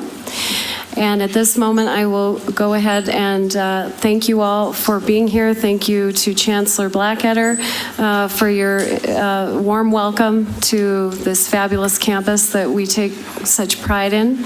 And Commissioner Christian?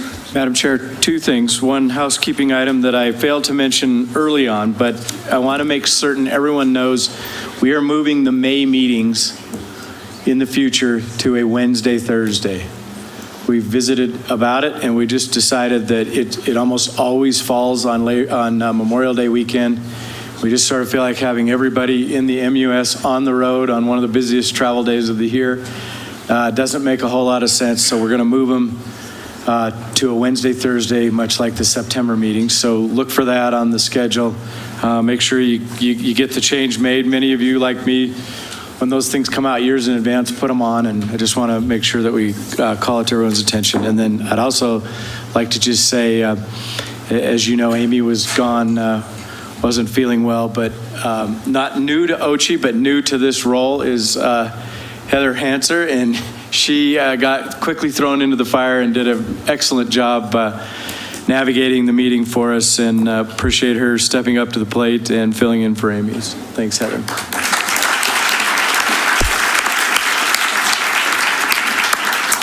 And as we close this portion of the meeting, I just want to thank you all for your commitment to higher education. We are all part of the solution to champion what we are doing here for Montana students.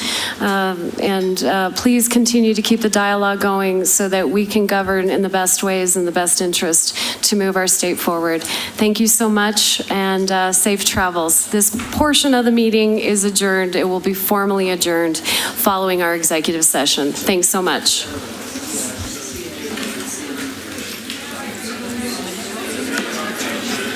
Blackadder, how you doing, sir? Do you mind if I get a comment from you about the meetings? You guys hosted it?